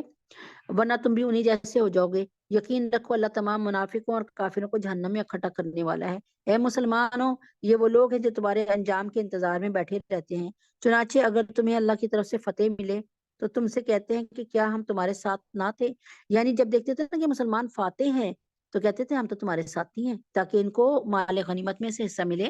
اور اگر کافروں کو فتح نصیب ہو تو ان سے کہتے ہیں کیا ہم نے تم پر قابو نہیں پا لیا تھا، اور کیا اس کے باوجود ہم نے تمہیں مسلمانوں سے نہیں بچایا؟ اس کو سن لیجئے، یعنی ان لوگوں کو اصل غرض دنیاوی مفادات سے ہوتی ہے۔ اگر مسلمانوں کو فتح حاصل ہو اور مال غنیمت ہاتھ آئے تو یہ ان کے ساتھی ہونے کا دعویٰ کر کے ان سے مال بٹورنے کی فکر میں رہتے ہیں مسلمانوں سے، اور کبھی کافروں کا داؤ چل جائے اور کافر جو ہے وہ جیت جائیں تو ان پر یہ احسان جتلاتے ہیں کہ اگر ہماری مدد تمہارے ساتھ نہ ہوتی تو مسلمان تم پر غالب آ جاتے، لہذا ہمیں ہماری ان خدمات کا مالی صلہ دو۔ اور یہ بھی کرتے تھے کہ مسلمانوں کی خبریں لے کر یہ کافروں تک پہنچاتے تھے۔ بس اب تو یہ آپ نا انشاءاللہ تعالی سورہ ممتحنہ میں اس کا پڑھیں گے بہت اچھی طرح۔ بس اب تو اللہ ہی قیامت کے دن تمہارے اور ان کے درمیان فیصلہ کرے گا،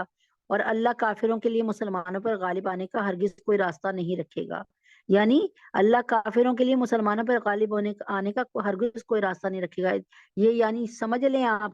کہ مسلمان ہی ہوگا، اس پر کوئی کافر غالب نہیں آ سکتا۔ اور یہاں دیکھ لیں کہ فلسطینی جس جذبے کے تحت اتنی قربانیاں دے رہے ہیں، ان کو اس آیت کا ہم سے زیادہ اعتبار ہے۔ یہ منافق اللہ کے ساتھ دھوکہ بازی کرتے ہیں، حالانکہ اللہ نے انہیں دھوکے میں ڈال رکھا ہے۔ یعنی اللہ نے انہیں دھوکے میں ڈال رکھا ہے کہ وہ ان کو صحیح بات سمجھ ہی نہیں آ رہی، اندھے بہرے گونگے ہو گئے وہ۔ اور جب یہ لوگ نماز کے لیے کھڑے ہوتے ہیں تو کسمساتے ہوئے کھڑے ہوتے ہیں، یعنی سستی کے مارے، اور بس بالکل بے دلی سے کھڑے ہوتے ہیں، لوگوں کے سامنے دکھاوا کرتے ہیں اور اللہ کو تھوڑا ہی یاد کرتے ہیں۔ یہ کفر و ایمان کے درمیان ڈاون ڈول رہتے ہیں، کبھی کفر میں آ رہے ہیں کبھی ایمان میں، نہ پورے طور پہ ان مسلمانوں کی طرف ہیں نہ ان کافروں کی طرف ہیں جسے اللہ گمراہی میں ڈال دے۔ تمہیں اس کے لیے ہدایت پر آنے کا کوئی رستہ تمہیں اس کے لیے ہدایت پر آنے کا کوئی رستہ ہرگز نہیں مل سکتا۔ حسن بصری رحیم اللہ یہ فرماتے ہیں، ان کا بیان ہے کہ ان کو اس دھوکے کی سزا آخرت میں اللہ تعالیٰ اس طرح دے گا کہ شروع میں ان کو مسلمانوں کے ساتھ کچھ دور تک لے جایا جائے گا، اور مسلمانوں کو جو نور عطا ہوگا اس کی روشنی میں کچھ دور تک یہ مسلمانوں کے ساتھ چلیں گے، اور یہ سمجھنے لگیں گے کہ ان کا انجام بھی مسلمانوں کے ساتھ ہی ہوگا، مگر آگے جا کر ان سے روشنی چھین لی جائے گی اور یہ بھٹکتے رہ جائیں گے اور بالآخر دوزخ میں ڈال دی جائیں گے۔ اس کو میں اور اچھی طریقے سے کلیئر کرتی ہوں کہ آپ نے اور میں نے، ہم سب نے جو ہے پلسرات سے گزرنا ہے۔ تو پلسرات جو ہے جہنم پر قائم کی گئی ہے، اور وہ بال سے زیادہ باریک اور تلوار سے زیادہ تیز ہے، اس بات پر بھی اپنا یقین رکھیں۔ اور لیکن جو ایمان والے ہیں نا، اللہ تعالیٰ کے نبی اکرم صلی اللہ علیہ وسلم کی حدیث ہے کہ جو شخص اپنے اللہ اکبر زیادہ پڑھتا ہے اس کا دائیں حصے سے نا نور نکلے گا،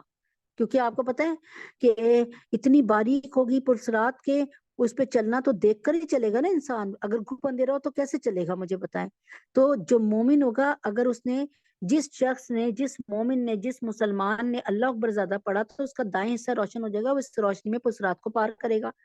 جس کا سبحان اللہ زیادہ پڑھا ہوگا اس کا بائیں حصہ روشن ہو جائے گا اور وہاں سے روشنی نکلے گی اور وہ پلسرات کو پار کر لے گا۔ جس کا ایمان مضبوط ہوگا اس کے سر پہ ایمان کا چمکنے والا تاج ہوگا، اس کی روشنی میں وہ پلسرات کو پار کر لے گا۔ جس کا کلمہ بہت اچھا ہوگا، کلمہ اس کو راہ آگے چلنے کی، اور جس نے خوب سورہ فاتحہ پڑھی ہوگی، سورہ فاتحہ کو فوکس کیا ہوگا، بس وہی پڑھتا رہتا ہے، تو اس کو نا سورہ فاتحہ پیچھے ہاتھ رکھ کے نا، جیسے دلہن کو لے کے جاتی ہے نا اس کی سہیلیاں، ویسے لے کے چلیں گی۔ تو بہرکیف یہ کہ مومن کے جسم سے نا نور نکلے گا، اور جو ہوں گے نا یہ منافقین، یہ چاہیں گے کہ جو مومن کے نور ہے نا، اسی کی نور کی روشنی میں ہم بھی پلسرات کو پار کر لیں۔ تو اللہ تبارک تعالیٰ پھر کیا کریں گے، ان کے درمیان اور مومن کے درمیان ایک پردہ ڈال دیں گے، ایک حد قائم کر دیں گے۔ تو وہ چڑھ کر پوچھیں گے کہ تم یہ کہاں سے روشنی لے کے آئے؟ تو اللہ تبارک تعالیٰ وہ مسلمان کہیں گے، مومن کہیں گے کہ پیچھے سے، تو وہ پیچھے بھاگیں گے روشنی ڈھونڈنے کے لیے۔ تو الظلم و ظلمات یوم القیامہ، ظلم جو انہوں نے دنیا میں ظلم کیا تھا نا، کہ اللہ کو اللہ خالق حقیقی، مالک حقیقی نہیں جانا تھا، معبود سمجھ کر پوجا نہیں تھا اللہ کو، تو ظلم کیا نا اپنی جانوں پہ، اس کی وجہ سے کیا ہوگا کہ صرف ان کو اندھیرے ہی اندھیرے ملیں گے۔ تو جب وہ دوبارہ آ کر پوچھیں گے نا ہمیں تو پیچھے سے کچھ بھی نہیں ملا، تو وہ کہیں گے یہ بے وقوفوں، یہ نور تو ہم پیچھے دنیا سے لے کر اپنے ساتھ آئے ہیں، ٹھیک ہے، اور وہ ہاتھ ملتے رہ جائیں گے۔ تو اللہ تعالیٰ فرما رہے ہیں کہ یہاں تو یہ منافق تمہیں بے وقوف بنا رہے ہیں نا، وہاں پر ہم بھی مل کر ان کو بے وقوف بنائیں گے، کہ ہم ان سے کہیں گے یہ نور تو پیچھے سے ہے، پیچھے سے لے کے آؤ۔ یا الذین آمنوا لا تتخذوا الکافرین اولیاء من دون المؤمنین، کتنی خوبصورت آیت ہے۔ اللہ پاک نے تلاوت مطلب لکھی کہ یا ایھا الذین آمنوا، اے وہ لوگوں جو ایمان لائے، اے مومنو، لا تتخذوا الکافرین اولیاء، یعنی کافروں کو اپنا دوست نہ بناؤ، من دون المؤمنین، مومن کو چھوڑ کر، اے ایمان والوں مسلمانوں کو چھوڑ کر، مومنوں کو چھوڑ کر کافروں کو اپنا دوست نہ بنائیں۔ اور آج ہماری حکومت ہے، اور آج ہم سب ہمارے مسلمان فرما روا حکمران کیا کر رہے ہیں، اس آیت کے بالکل خلاف چل رہے ہیں۔ یہاں پہ لکھا یا ایھا الذین آمنوا لا تتخذوا الکافرین اولیاء من دون المؤمنین، اے ایمان والوں مسلمانوں کو چھوڑ کر کافروں کو دوست مت بناؤ۔ تم یہ چاہتے ہو کہ اللہ کے پاس اپنے خلاف، یعنی اپنے مستحق عذاب ہونے کی ایک کھلی وجہ پیدا کر دو۔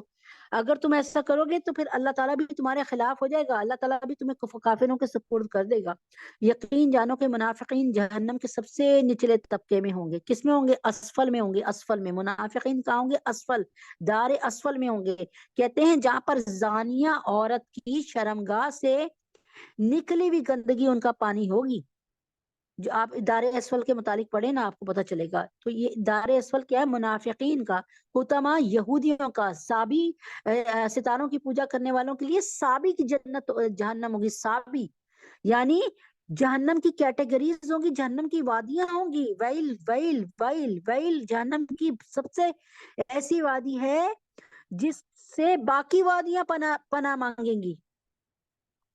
تو اللہ فرما رہے ہیں اے ایمان والوں، مسلمانوں کو چھوڑ کر کافروں کو دوست مت بناؤ۔ کیا تم یہ چاہتے ہو اللہ کے پاس اپنے خلاف یعنی اپنی مستحق عذاب ہونے کی ایک کھلی کھلی وجہ پیدا کر لو؟ یعنی اللہ تعالیٰ تم سے صرف ایک ہی بات کو لے کر نا اللہ تعالیٰ کہ چلو تم جہنم میں جاؤ، کیونکہ تم تو منافقین کو اپنا دوست بناتے تھے، تم تو مسلمانوں کو چھوڑ کر یہود و نصارہ کو اپنا دوست بناتے تھے۔ یقین جانو کہ منافقین جہنم کے سب سے نیچے درجے میں ہوں گے، ان کے لیے تم کوئی مددگار نہیں پاؤ گے۔ البتہ یعنی جو منافقوں کو دوست بنائے گا، اللہ تعالیٰ کے نبی فرماتے ہیں المرء مع من احبا، جو جس سے محبت کرے گا وہ اس کے ساتھ ہوگا۔ اب آپ اگر محبت کرتے ہیں مفتی تقی عثمانی صاحب کے ساتھ یا دین والوں کے ساتھ، تو اللہ تعالیٰ آپ کو ان کے ساتھ ہی صحبت عطا فرمائے گا انشاءاللہ۔ آپ اگر محبت کرتے ہیں صحابہ کے ساتھ اور آپ جناب صلی اللہ علیہ وسلم کے ساتھ، تو اللہ تعالیٰ ان کا ساتھ عطا فرمائے گا، قرب عطا فرمائے گا۔ محبت سے مراد یہ ہے کہ ان کے رنگ میں رنگ جانا، ان کے جیسا ہو جانا۔ البتہ جو لوگ توبہ کر لیں، اپنی اصلاح کر لیں گے، اللہ کا سہارا مضبوطی سے تھام لیں گے اور اپنے دین کو خالص اللہ کے لیے بنا لیں گے، تو ایسے لوگوں مومنوں کے لیے کے ساتھ شامل ہو جائیں گے، اور اللہ مومنوں کو ضرور اجر عظیم عطا فرمائیں گے۔ یعنی آپ بھی دیکھ لیں نا اپنے گھر کے نمونے، فرض کریں ایک مثال دیکھ کر کہ آپ میں سے کسی کی، میں ایک مثال دے رہی ہوں، اپنی پڑوسی سے نہیں بنتی، یا اپنی دیورانی جٹھانی سے نہیں بنتی، یا اپنی ساس سے یا بہو سے نہیں بنتی، اب کیا ہوگا کہ اگر کوئی ان کا جو دوست ہوگا نا، تو وہ آپ اس سے کوئی دوستی کریں گی؟ آپ کو پتا ہوگا کہ یہ اسی کا، اب جیسے کہتے ہیں نا، ہم کہہ دیتے ہیں یہ تو اسی کا چمچا ہے، ٹھیک ہے نا، تو پھر آپ کے دل میں اس کی جگہ نہیں رہے گی نا۔ تو آپ اللہ سے یہ کیسے سمجھ رہے ہیں کہ اللہ تبارک تعالیٰ اپنے دشمنوں کو دوست بنانے والے کو اپنا دوست بنا لے گا؟ ایسا نہیں ہوگا۔ اگر تم شکر گزار بنو اور صحیح معنوں میں ایمان لے آؤ، تو اللہ تمہیں عذاب دے کر آخر کیا کرے گا؟ اللہ تعالیٰ فرماتے ہیں اگر تم صحیح والے مومن بنتے ہو، میری مان کے چلتے ہو، تو مجھے تمہیں عذاب دینے کی کیا ضرورت ہے؟ ایک ماں ہے، اس کا بچہ اس کا کہنا مان رہا ہے، اس کی ہر بات کا خیال رکھ رہا ہے، تو ماں ایسی پاگل تو نہیں ہے کہ تھپڑ مار رہی ہو؟ تو اللہ تعالیٰ فرماتے ہیں کہ اللہ بڑے قدردان ہے، ان اللہ شاکر علیم، میں بڑا قدردان ہوں اور تمہاری نیتوں کو بھی دیکھنے والا ہوں، اور صحیح معنی میں ایمان لے آؤ، اللہ تمہیں عذاب دے کر آخر کیا کریں گے؟ اللہ بڑے قدردان ہے اللہ تبارک تعالیٰ، اور سب کے حالات کا پوری طرح علم رکھتے ہیں اللہ تعالیٰ۔ اللہ تعالیٰ آگے ہے، چھٹا پارہ شروع ہو رہا ہے، لا يحب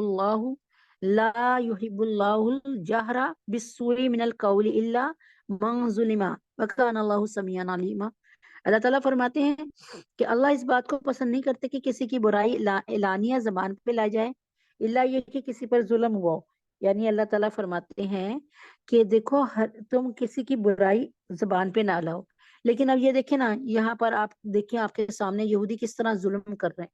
تو جب کبھی ایسا ظلم ہو رہا ہو نا مسلمانوں پر، یا کسی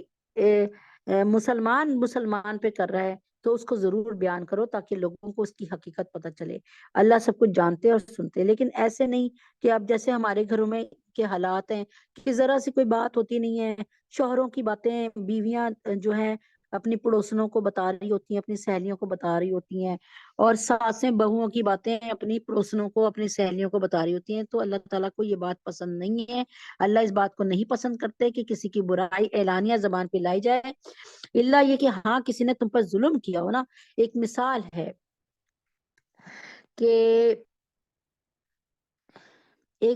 ہے کہ آپ کا گھر ہے، ایک مثال دے کے بتا رہی ہوں، زید کا گھر ہے،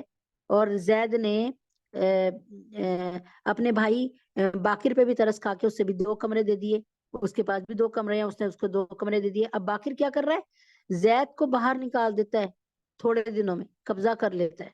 تو پھر یہ بات اگر وہ لوگوں سے کرتا ہے کہ دیکھیں یہ مجھ پر ظلم ہوا ہے، ایسے کیا ہے، تو یہ کر سکتا ہے، ٹھیک ہے، لیکن چھوٹی چھوٹی باتیں اور غلط قسم کی جو کہانیاں بنا کے پیش کرنا ہے وہ غلط ہے۔ اللہ تعالیٰ فرماتے ہیں اگر تم کوئی نیک کام اعلانیہ کرو یا خفیہ طور پہ کرو یا کسی برائی کو معاف کر دو تو بہتر ہے، کیونکہ اللہ رب العزت بہت معاف کرنے والے ہیں۔ اللہ تعالیٰ فرما رہے ہیں اللہم انک عفو کریم تحب العفو فاعف عنا، اللہم انک عفو کریم تحب العفو فاعف عنی۔ اللہ تعالیٰ فرماتے ہیں کہ مجھے معاف کرنا پسند ہے، میں معاف کرنے والا درگزر کرنے والا ہوں، ٹھیک ہے، اور مجھے درگزر کرنا پسند ہے، میں بھی کتنی باتیں تمہاری دن میں رات میں درگزر کرتا رہتا ہوں، اور تمہیں اب آپ نے دیکھا ہوگا نا کیسے کیسے ہمارے حکمرانوں کو کیسے کیسے ڈھیل پڑی ہوئی ہے اس وقت، نیتن یاہو کو کیسی ڈھیل دی ہوئی ہے اللہ نے. تو اللہ تبارک تعالیٰ تو دیکھ رہے ہیں نا، لیکن اللہ تعالیٰ فرما رہے ہیں کہ میں ایک دم سے نہیں پکڑ کرتا، میں تمہیں وقت دیتا ہوں تاکہ تم سمجھ جاؤ. اگر کوئی نیک کام اعلانیہ کرو یا خفیہ طور پہ کرو یا کسی برائی کو معاف کر دو تو بہتر ہے، کیونکہ اللہ بہت معاف کرنے والا ہے. کیونکہ اللہ تعالیٰ بھی معاف کرنے والا ہے، اسے معاف کرنے والے لوگ زیادہ پسند ہے، اگرچہ سزا دینے پہ پوری قدرت رکھتا ہے. یعنی وہی میں نے آپ کو بتایا تھا نا، ایک شخص عبداللہ ابن مسعود، ایک صحابی حضرت عبداللہ ابن مسعود ایک اپنے غلام پر جو ہے اس کو ڈانٹ رہے تھے، تو اللہ تعالیٰ کے نبی وہاں سے گزرتے ہوئے صرف ایک بات کہہ کے گئے، عبداللہ ابن مسعود سنو، جتنا تمہیں اس غلام پر اختیار ہے اللہ تعالیٰ کو تم پر اس سے 70 گنا زیادہ اختیار ہے. حضرت عبداللہ ابن مسعود تڑپ گئے، پوچھا یا رسول اللہ پھر کیا کروں، بڑا تنگ کرتا ہے یہ غلام. فرمایا ایک دن میں 70 دفعہ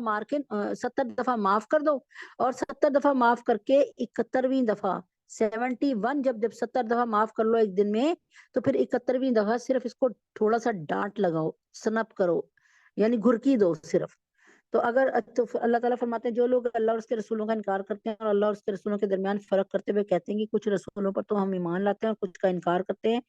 اور اس طرح وہ چاہتے ہیں کہ کفر اور ایمان کے درمیان ایک بیچ کی راہ نکال لیں. ہم کیا کہتے ہیں؟ ہم یہ کہتے ہیں کہ اللہ کی قسم 1,00,000 نبی ہیں یا 1,24,000 نبی ہیں، اللہ کو پتا ہے کہ، لیکن اگر ہمارے سامنے کوئی ایک نبی بھی آ کے کھڑا ہو جائے گا تو ہم ان کی وہی عزت کریں گے جو آپ جناب صلی اللہ علیہ وسلم کی عزت کرتے ہیں. ٹھیک ہے، ہم یہ نہیں کریں گے کہ ہم کہیں نہیں نہیں حضرت ابراہیم کو تو مانتے ہیں لیکن حضرت موسیٰ کو نہیں مانتے، وہ تو یہودیوں کے نبی ہیں، ایسے نہیں کریں گے. ہمارے لیے سارے نبیوں میں ہم کسی بھی نبی میں نا یہ نہیں کہتے کہ مطلب ہم سارے نبیوں کی عزت کرتے ہیں، لیکن ہم شریعت جو مانیں گے نا، طریقہ، وہ اپنے نبی کا محمد صلی اللہ علیہ وسلم کا مانیں گے، لیکن عزت اور ادب اور احترام سب کا کریں گے. اور اس طرح اور جو لوگ اللہ اور اس کے رسولوں کا انکار کرتے ہیں، اللہ اور اس کے رسولوں کے درمیان فرق کرتے ہوئے کہتے ہیں کچھ رسولوں پر تو ہم ایمان لاتے ہیں کچھ کا انکار کرتے ہیں، اس طرح وہ چاہتے ہیں کہ کفر اور ایمان کے درمیان ایک بیچ کی راہ نکال لیں. ایسے لوگ، کیونکہ ہمارا دین ہمیں سمجھاتا ہے کہ تمام نبی قابل عزت ہے، قابل احترام ہے، اور سارے کے سارے اللہ تبارک تعالیٰ کے قاصد بن کر آئے تھے اور دنیا میں کامیاب زندگی گزارنے کا فن سکھانے آئے تھے. ایسے لوگ صحیح معنی میں کافروں کے لیے ہم نے ذلت امیز عذاب تیار کر رکھا ہے. اور جو لوگ اللہ پر اور اس کے رسولوں پر ایمان لے آئے اور ان میں کسی کے درمیان فرق نہ کریں تو اللہ ایسے لوگوں کو ان کی اجر عطا کرے گا، اور اللہ بہت معاف کرنے والا، بڑا بخشنے والا ہے. یعنی اللہ تعالیٰ فرما رہے ہیں کہ اگرچہ مظلوم کو شریعت نے یہ حق دیا ہے کہ وہ ظالم کے ظلم کی حد تک اس کی برائی کرے، لیکن اگر کوئی شخص مظلوم ہونے کے باوجود خفیہ اور اعلانیہ ہر حالت میں زبان سے صرف اچھی بات کہے اور کسی کی برائی نہ کرے اور اپنا حق معاف کر دے تو یہ اس کے لیے بڑے ثواب کا کام ہے. کیونکہ اللہ تعالیٰ کی صرف بھی یہی ہے کہ وہ سزا پر قدرت رکھنے کے باوجود کثرت سے لوگوں کو معاف کرتا ہے. اگر اللہ تعالیٰ سزا دینے پہ آ جائے نا ایک دن بھی، خدا کی قسم ہم میں سے شاید ہی کوئی بچے. اے پیغمبر، اہل کتاب تم سے جو مطالبہ کر رہے ہیں تم ان پر اس آسمان سے کوئی کتاب نازل کرواؤ، تو یہ کوئی نئی بات نہیں ہے، کیونکہ یہ لوگ تو موسیٰ سے بھی اس سے بڑا مطالبہ کر چکے تھے. موسیٰ علیہ السلام سے کیا کہا تھا انہوں نے؟ اے موسیٰ، اب ہمیں مصر سے اب ہمیں فرعون سے نجات مل گئی ہے، اب ہمیں آپ کوئی کتاب لا دیں جس کے مطابق ہمیں پتہ چل جائے کہ اللہ کن باتوں سے خوش ہوتے ہیں، کن سے ناراض ہوتے ہیں، اور کیا چیزیں حلال ہیں اور کیا چیزیں حرام ہیں. اور موسیٰ علیہ السلام 40 دن کے لیے چلے گئے اور بعد میں انہوں نے گوشالہ پرستی کر لی. اللہ اکبر. چنانچہ انہوں نے موسیٰ سے کہا کہ ہمیں، اچھا اب کیا ہوا، جب کتاب لے کے آئے تو انہوں نے کیا کہا؟ اے موسیٰ، تم اپنی طرف سے یہ کتاب لے کے آ گئے ہو، پتہ نہیں کہاں سے اٹھا کر، تم یہ اللہ سے اعلان کرواؤ کہ یہ کتاب اسی کی ہے اور اس کو مانے. ٹھیک ہے نا؟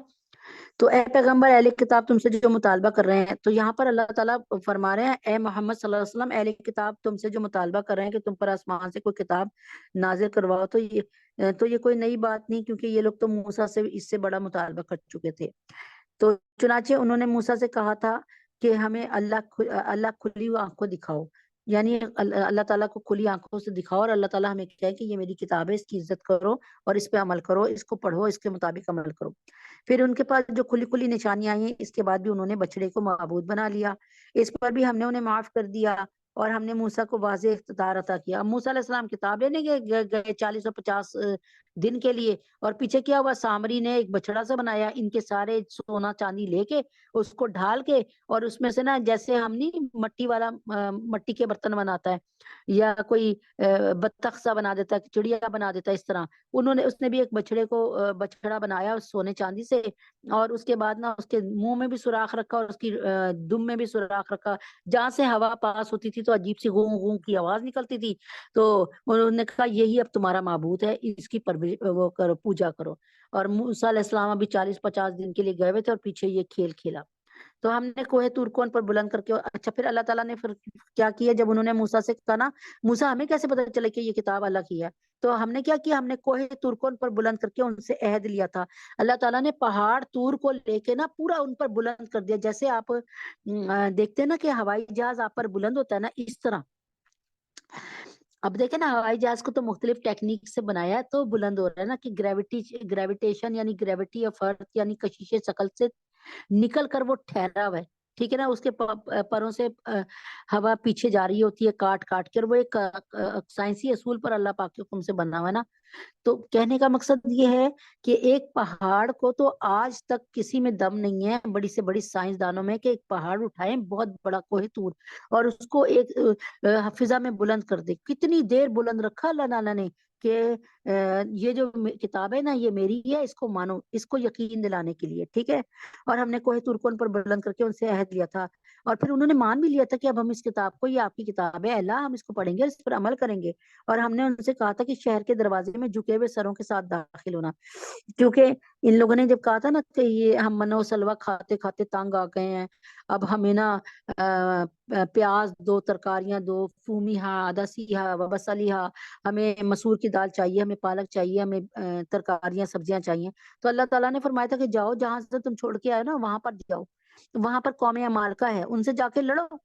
اور ان کو گھر سے اپنی زمین سے باہر نکالو. جیسے فلسطین کوشش کر رہے ہیں, فلسطین کے مسلمان کے اس وقت یہودی جنہوں نے قبضہ کیا ہوا ہے, ان کو اللہ تبارک تعالیٰ اپنے حبیب کے طفیل میں ان یہودیوں کو غارت کرے اور فلسطین کو آزاد فرمائے. تو اللہ تعالیٰ نے بھی کہا, وہ لوگ تو بیچارے لڑ رہے ہیں نا, اللہ نے فرمایا کہ جاؤ تم لڑو ان سے, ان کو قوم مالکہ کو باہر نکالو, اور اس کی جگہ پہ تم جا کے اپنے شہر میں جاؤ, پھر بوائی کرو, بیج کرو, بجائی کرو, اور سبزیاں لگاؤ, اور پھر کاشت کرو, اور پھر کھاؤ اپنی مرضی سے. تو ہم نے ان سے کہا تھا, اور پھر ہم نے کہا تھا شہر کے دروازے میں جھکے ہوئے سروں کے ساتھ داخل ہونا. اللہ نے فرمایا تھا کہ جب تم جا رہے ہو نا تو شہر کے دروازوں میں جب پہنچو تو اپنے سروں کو بالکل جھکا لینا, اور کہنا ہتتن ہتتن ہتتن, معاف کر دیجئے معاف کر دیجئے معاف کر دیجئے, ہم نے سر جھکا لیے. لیکن انہوں نے کیا کیا, انہوں نے اپنے سر کو پیچھے کمر کی طرف پھینکا, جیسے بعض دفعہ ہم نہیں تھوڑی دیر کے لیے اپنی ایکسرسائز کرتے ہوئے پیچھے کرتے ہیں, اور کیا کہا ہنتتن ہنتتن ہنتتن, یعنی ہم آپ کی بات نہیں مانیں گے, آپ نے ہمیں سر جھکانے کو کہا تھا, ہم تو سر اٹھا کے چلیں گے, بلکہ سر بھی پیچھے گرا کے چلیں گے. اور ہم ہتتن نہیں کہیں گے کہ آپ معاف کر دیں, ہم کہیں گے ہنتتن, ہمیں دانے چاہیے, ہمیں گندم چاہیے, ہمیں چاول چاہیے, ہمیں مسور مونگ کی دال چاہیے, وہ دو. تو ہم نے ان سے پکا عہد دیا تھا. پھر ان کے ساتھ جو کچھ ہوا وہ اس لیے کہ انہوں نے اپنا عہد توڑا, اللہ کی آیتوں کا انکار کیا. یعنی انہوں نے عہد کر لیا تھا جب کوہ طور کو بلند کیا کہ ہاں ہم اب آپ کے دین پہ چلیں گے, آپ کے اسلام پہ چلیں گے, اور آپ کی بات مانیں گے. جیسے اللہ ایک مثال ہے جو موسیٰ علیہ السلام دین لے کے آئے, اللہ کی آیتوں کا انکار کیا انہوں نے. بات میں اللہ سے ایگریمنٹ کرنے کے بعد, معاہدہ کرنے کے بعد, پھر کیا کیا, اس معاہدے کی خلاف ورزی, انبیاء کو ناحق قتل کیا. بہت سارے انبیاء کو قتل کیا انہوں نے,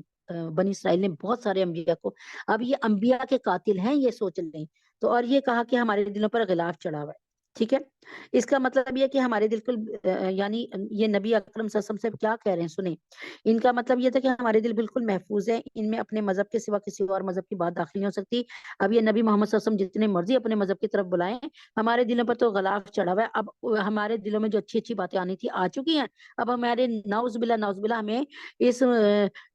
دین محمدی کی ضرورت نہیں ہے. اللہ تعالیٰ نے ان کے جواب میں جملہ معترضہ یعنی اعتراض کے طور پہ ارشاد فرمایا, تمہارے دل محفوظ نہیں ہے بلکہ ان کی ہٹ دھرمی کی وجہ سے. اللہ تعالیٰ فرماتے ہیں ان کی ہٹ دھرمی کی وجہ سے اللہ تعالیٰ نے ان کے دلوں پر مہر لگا دی, جس کی وجہ سے کوئی صحیح بات ان کے دل میں نہیں اترتی. اللہ اکبر کبیرہ ہے, اللہ اکبر.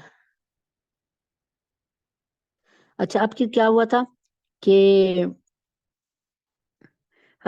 جب انہوں نے کہا نا کہ اے پیغمبر اہلی کتاب تم سے جو مطالبہ کریں کہ تم ان پر آسمان سے کوئی کتاب نازل کراؤ,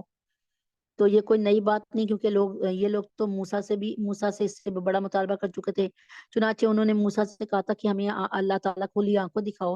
چنانچہ ان کی سرکشی کی وجہ سے ان کو بجلی کے کڑکے نے آ پکڑا تھا۔ پھر ان کے پاس جو کھلی کھلی نشانیاں آئیں، اس کے بعد بھی انہوں نے بچڑے کو معبود بنا لیا۔ اس پر بھی ہم نے انہیں معاف کر دیا، اور ہم نے موسیٰ کو واضح اقتدار عطا کیا۔ ہم نے کوہ طور کو ان پر بلند کر کے ان سے عہد لیا تھا۔ ہم نے ان سے کہا تھا کہ شہر کے دروازے میں جھکے ہوئے سروں کے ساتھ داخل ہونا، اور ان سے کہا تھا کہ تم سنیچر کے دن کے بارے میں حد سے نہ گزرنا۔ سنیچر کے دن کے لیے اللہ تعالیٰ نے ایک دفعہ کہا، یعنی جب یہ کہہ لیں گے نا اللہ ہم باز آ گئے، تو اللہ تعالیٰ نے فرمایا کہ ہفتے کے دن، سیٹرڈے کے دن تم نے کوئی بھی معاشی کام نہیں کرنا، یعنی کمائی کا کام نہیں کرنا، بس میری عبادت کرنا اور کوئی کام نہ کرنا، ٹھیک ہے نا۔ تو اور ہم نے ان سے بہت پکا عہد لیا تھا، اور انہوں نے مان بھی لیا تھا۔ پھر ان کے ساتھ جو کچھ ہوا، پھر انہوں نے کیا کیا، انہوں نے سنیچر کے دن نا جو موجیں آتی تھی نا سمندر میں، یا جو بھی ہاں بحرے وہ تھا نا، بحیرہ کلزم تھا، تو جو لہریں آتی تھی نا ان کے ساتھ بڑی مچھلیاں آتی تھی، اللہ تعالیٰ اس دن مچھلیاں بہت ڈال دیتے تھے سمندر میں۔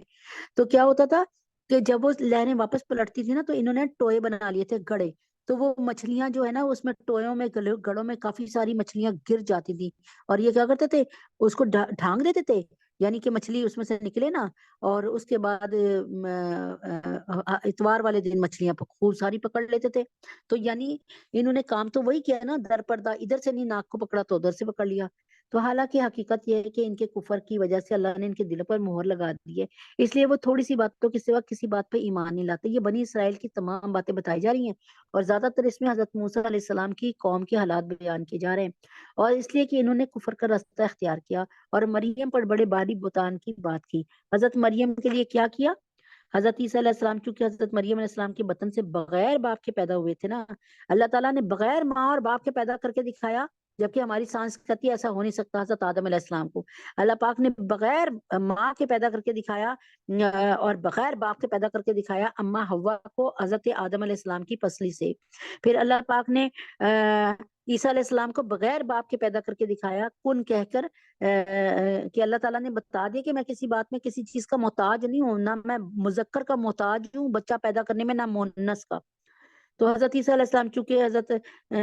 مریم علیہ السلام کے بطن سے بغیر باپ کے پیدا ہوئے تھے، اس لیے یہودیوں نے اللہ تعالیٰ کی قدرت کے اس معجزے کو تسلیم کرنے کے بجائے حضرت مریم علیہ السلام کی جیسی پاک نفس اور عفت مآب خاتون پہ گندا الزام لگایا کہ نعوذ باللہ یہ زنا کی اولاد ہے، نعوذ باللہ۔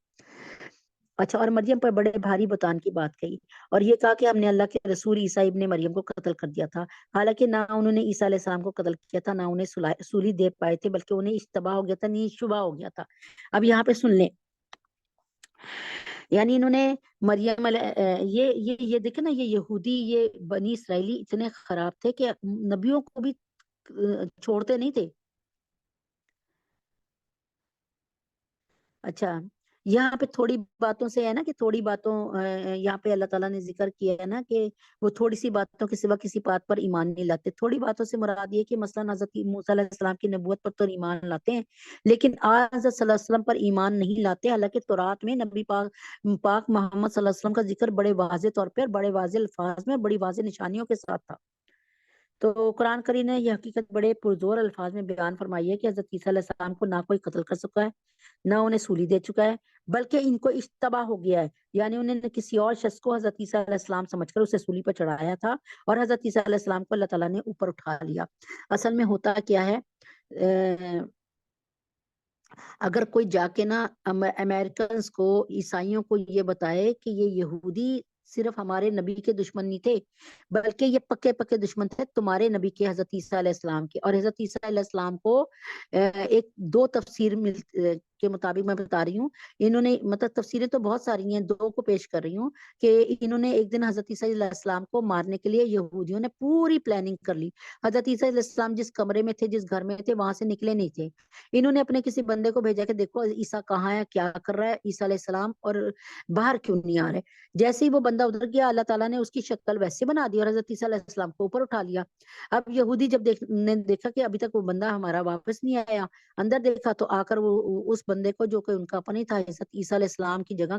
چولی پہ چڑھا دیا، اور کہتے ہیں جی ہم نے تو حضرت عیسیٰ علیہ السلام کو چولی پہ چڑھایا۔ تو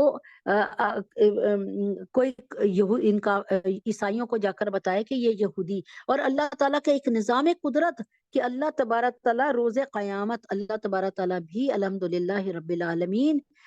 قیامت سے پہلے حضرت یہودیوں کو مروانے کے لیے ان کے ہی بڑے دشمن، جن کو یہ اپنا سب سے بڑا دشمن سمجھتے تھے نا یہودی، حضرت عیسیٰ، اللہ تبارک تعالیٰ ان کو مروانے کے لیے حضرت عیسیٰ علیہ السلام کو ہی لے کر آئیں گے انشاءاللہ۔ قیامت کی نشانیوں میں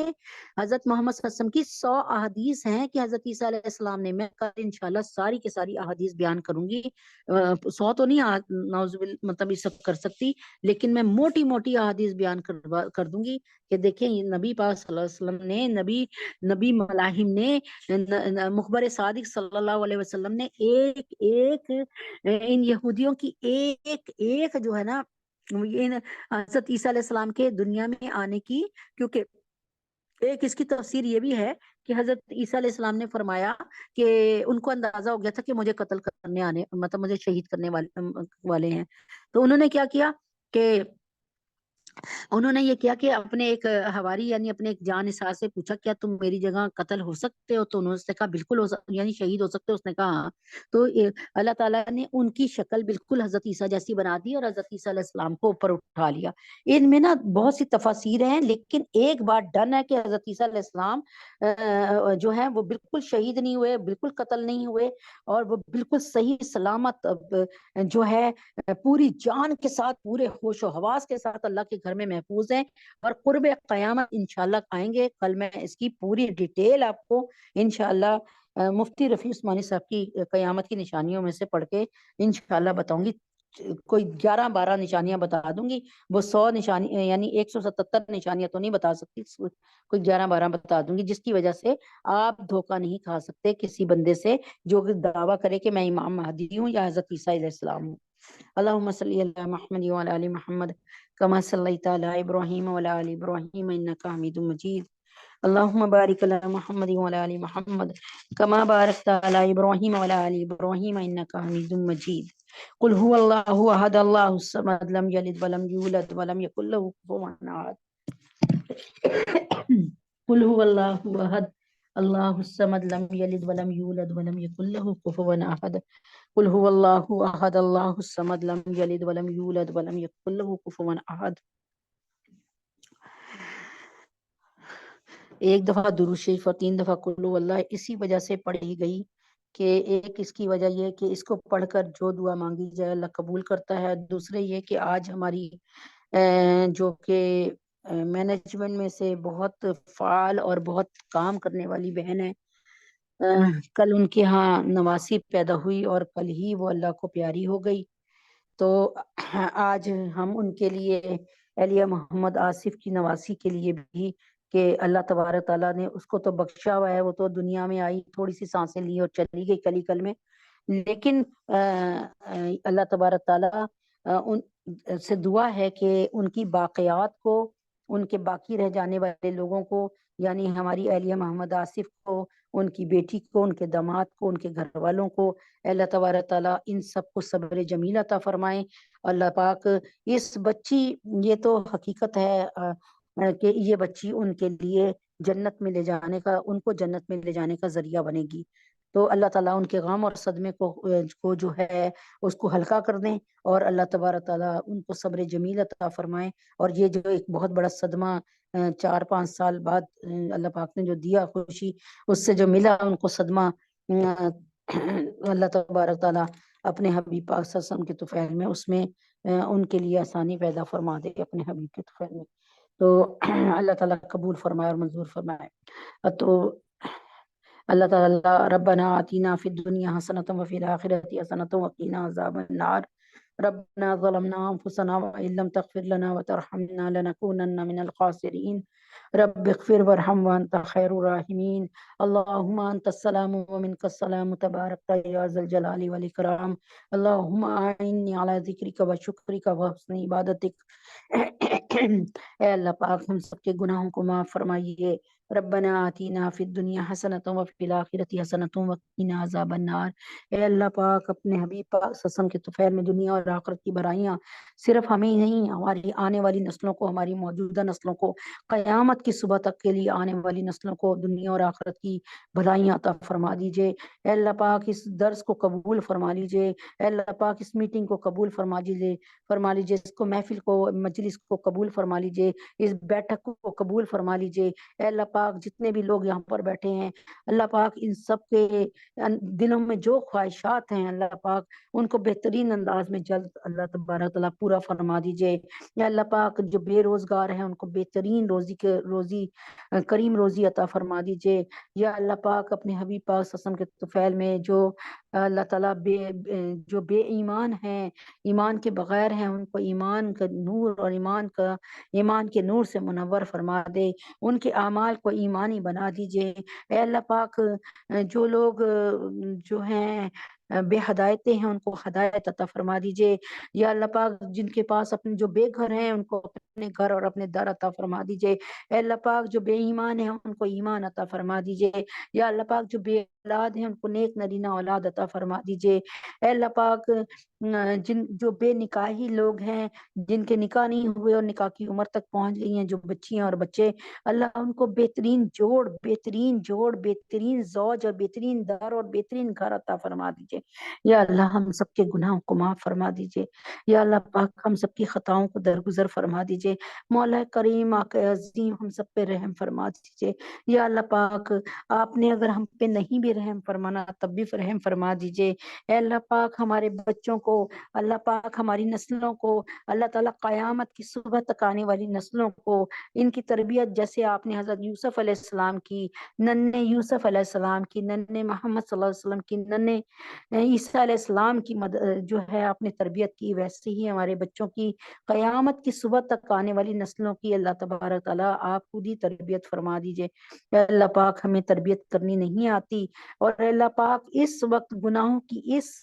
اس دور میں، اللہ بے حیائی کے اس دور میں ہمارے بچوں کے ایمان کی، ہمارے بچوں کے کردار کی، ہمارے بچوں کے دل و دماغ کی حفاظت فرما دیجئے۔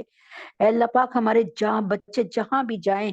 جس وقت بھی جائیں، اللہ پاک وہ آپ کی حفاظت میں رہیں۔ اے اللہ پاک ہم سب سے راضی ہو جائیے، اے اللہ پاک ہمیں راضی کر دیجئے۔ اے اللہ پاک جو صحابہ کو آپ نے رتبہ عطا فرمایا اس بات کا کہ رضی اللہ عنہ ورضوا عنہ، اے اللہ پاک ہم سے بھی آپ راضی ہو جائیے، ہمیں اپنے سے بھی راضی کر دیجئے۔ اے اللہ پاک تمام مسلمان جہاں کہیں ہیں، بوسنیا میں، چیچنیا میں، صومالیہ میں، برما میں، شام میں، سیریا میں، عراق میں، افغانستان میں، کشمیر میں، فلسطین میں،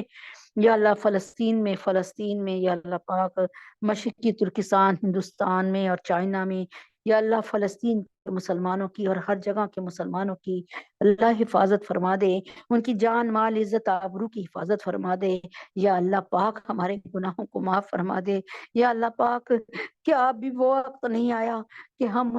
اللہ تبارک تعالیٰ اس وقت، یا اللہ پاک کہ ہماری یہ دعائیں آپ کی بارگاہ میں قبول ہو جائیں۔ اے اللہ پاک فلسطین کے مسلمانوں کی مدد فرما دے، اے اللہ پاک فلسطین کے مسلمانوں پر رحم فرما دے، یا اللہ پاک فلسطین کے مسلمانوں پر، حماس پر، حوثیوں پر، یمن پہ، یا اللہ پاک لبنان پہ اللہ پاک اپنا کرم فرما دے۔ اے اللہ پاک تمام کے تمام مسلمان حکمرانوں کو حیا اور شرم عطا فرما دیجئے۔ اے اللہ پاک الیکشن ہونے والے ہیں، اے اللہ پاک اس پاک سرزمین کو، یا اللہ اس کلمے کی برکت سے لا الہ الا اللہ محمد رسول اللہ، یا اللہ بہترین حکمران عطا فرما دیجئے۔ اے اللہ ہماری عوام کو کیا ہو گیا ہے جس کو یا اللہ شخصیت کی پہچان ہی ختم ہو گئی۔ اے اللہ پاک یہ بہت نازک مرحلہ ہے، یا اللہ پاکستان کی باغ دوڑ کسی اپنے نیک بندے کو عطا فرمائیے جس کے دل میں اللہ اسلام کی محبت ہو، پاکستان کی محبت ہو، پاکستانیوں کی محبت ہو، جس کے دل میں اللہ پاکستان کی ترقی، اسلامی، اخلاقی، معاشی، معاشرتی، سماجی ترقی کی اللہ تبارک تعالیٰ دھن ہو۔ اے اللہ پاک ہم اس قابل نہیں ہیں کہ آپ ہمیں اچھا حکمران عطا فرمائیں، لیکن اللہ پاک جب بچیوں کو زندہ درگور کرا جاتا تھا اور اللہ پاک پانی پلانے پہ قتل ہو جاتے تھے، اس دور میں بھی تو آپ نے نبی محمد صلی اللہ علیہ وسلم عطا فرمائے۔ اللہ ہمارا مطالبہ کسی نبی کا نہیں ہے، ہم تو آپ سے عمر ثانی لیڈر عطا فرما دیں۔ اللہ پاک پاکستان کی نیا ڈوبے جاری، پاکستان کو قرضوں سے نجات دلا دیجیے، پاکستان کو سنبھال لیجیے، بہترین حکومت کا انتخاب فرمائیے، بہترین حکمران کا انتخاب فرمائیے، پاکستان میں اور تمام دنیا سے مہنگائی اور بے حیائی کو غارت کیجیے۔ اے اللہ پاک اپنے حبیب پاک صلی اللہ علیہ وسلم کے طفیل میں یا اللہ پاک بجلی کو اور پیٹرول کو سستا کر دیجیے، یا اللہ غریبوں کے لیے اللہ بہت رحم فرما دیجیے، یا اللہ پاک ان کو طیب حلال رزق کمانے کی توفیق ہم ان سب کو عطا فرما دیجیے، یا اللہ پاک ہماری یا اللہ پاک رب ارحمہما کما ربیانی صغیرہ، ہمارے والدین پر ویسی ہی رحم فرما جیسے بچپن میں ہم پہ رحم فرماتے تھے، ہم سب کے گناہوں کو معاف فرمائیے، خطاؤں کو درگزر فرمائیے، تمام بیماروں کو صحت کاملہ عاجلہ مستمرہ عطا فرمائیے، وصلی اللہ تعالی علی خیر خلقہ محمد وعلی آلہ وصحبہ اجمعین برحمتک یا ارحم الراحمین، سبحان ربک رب العزت عما یصفون وسلام علی المرسلین والحمد للہ رب العالمین۔ السلام علیکم ورحمۃ اللہ وبرکاتہ۔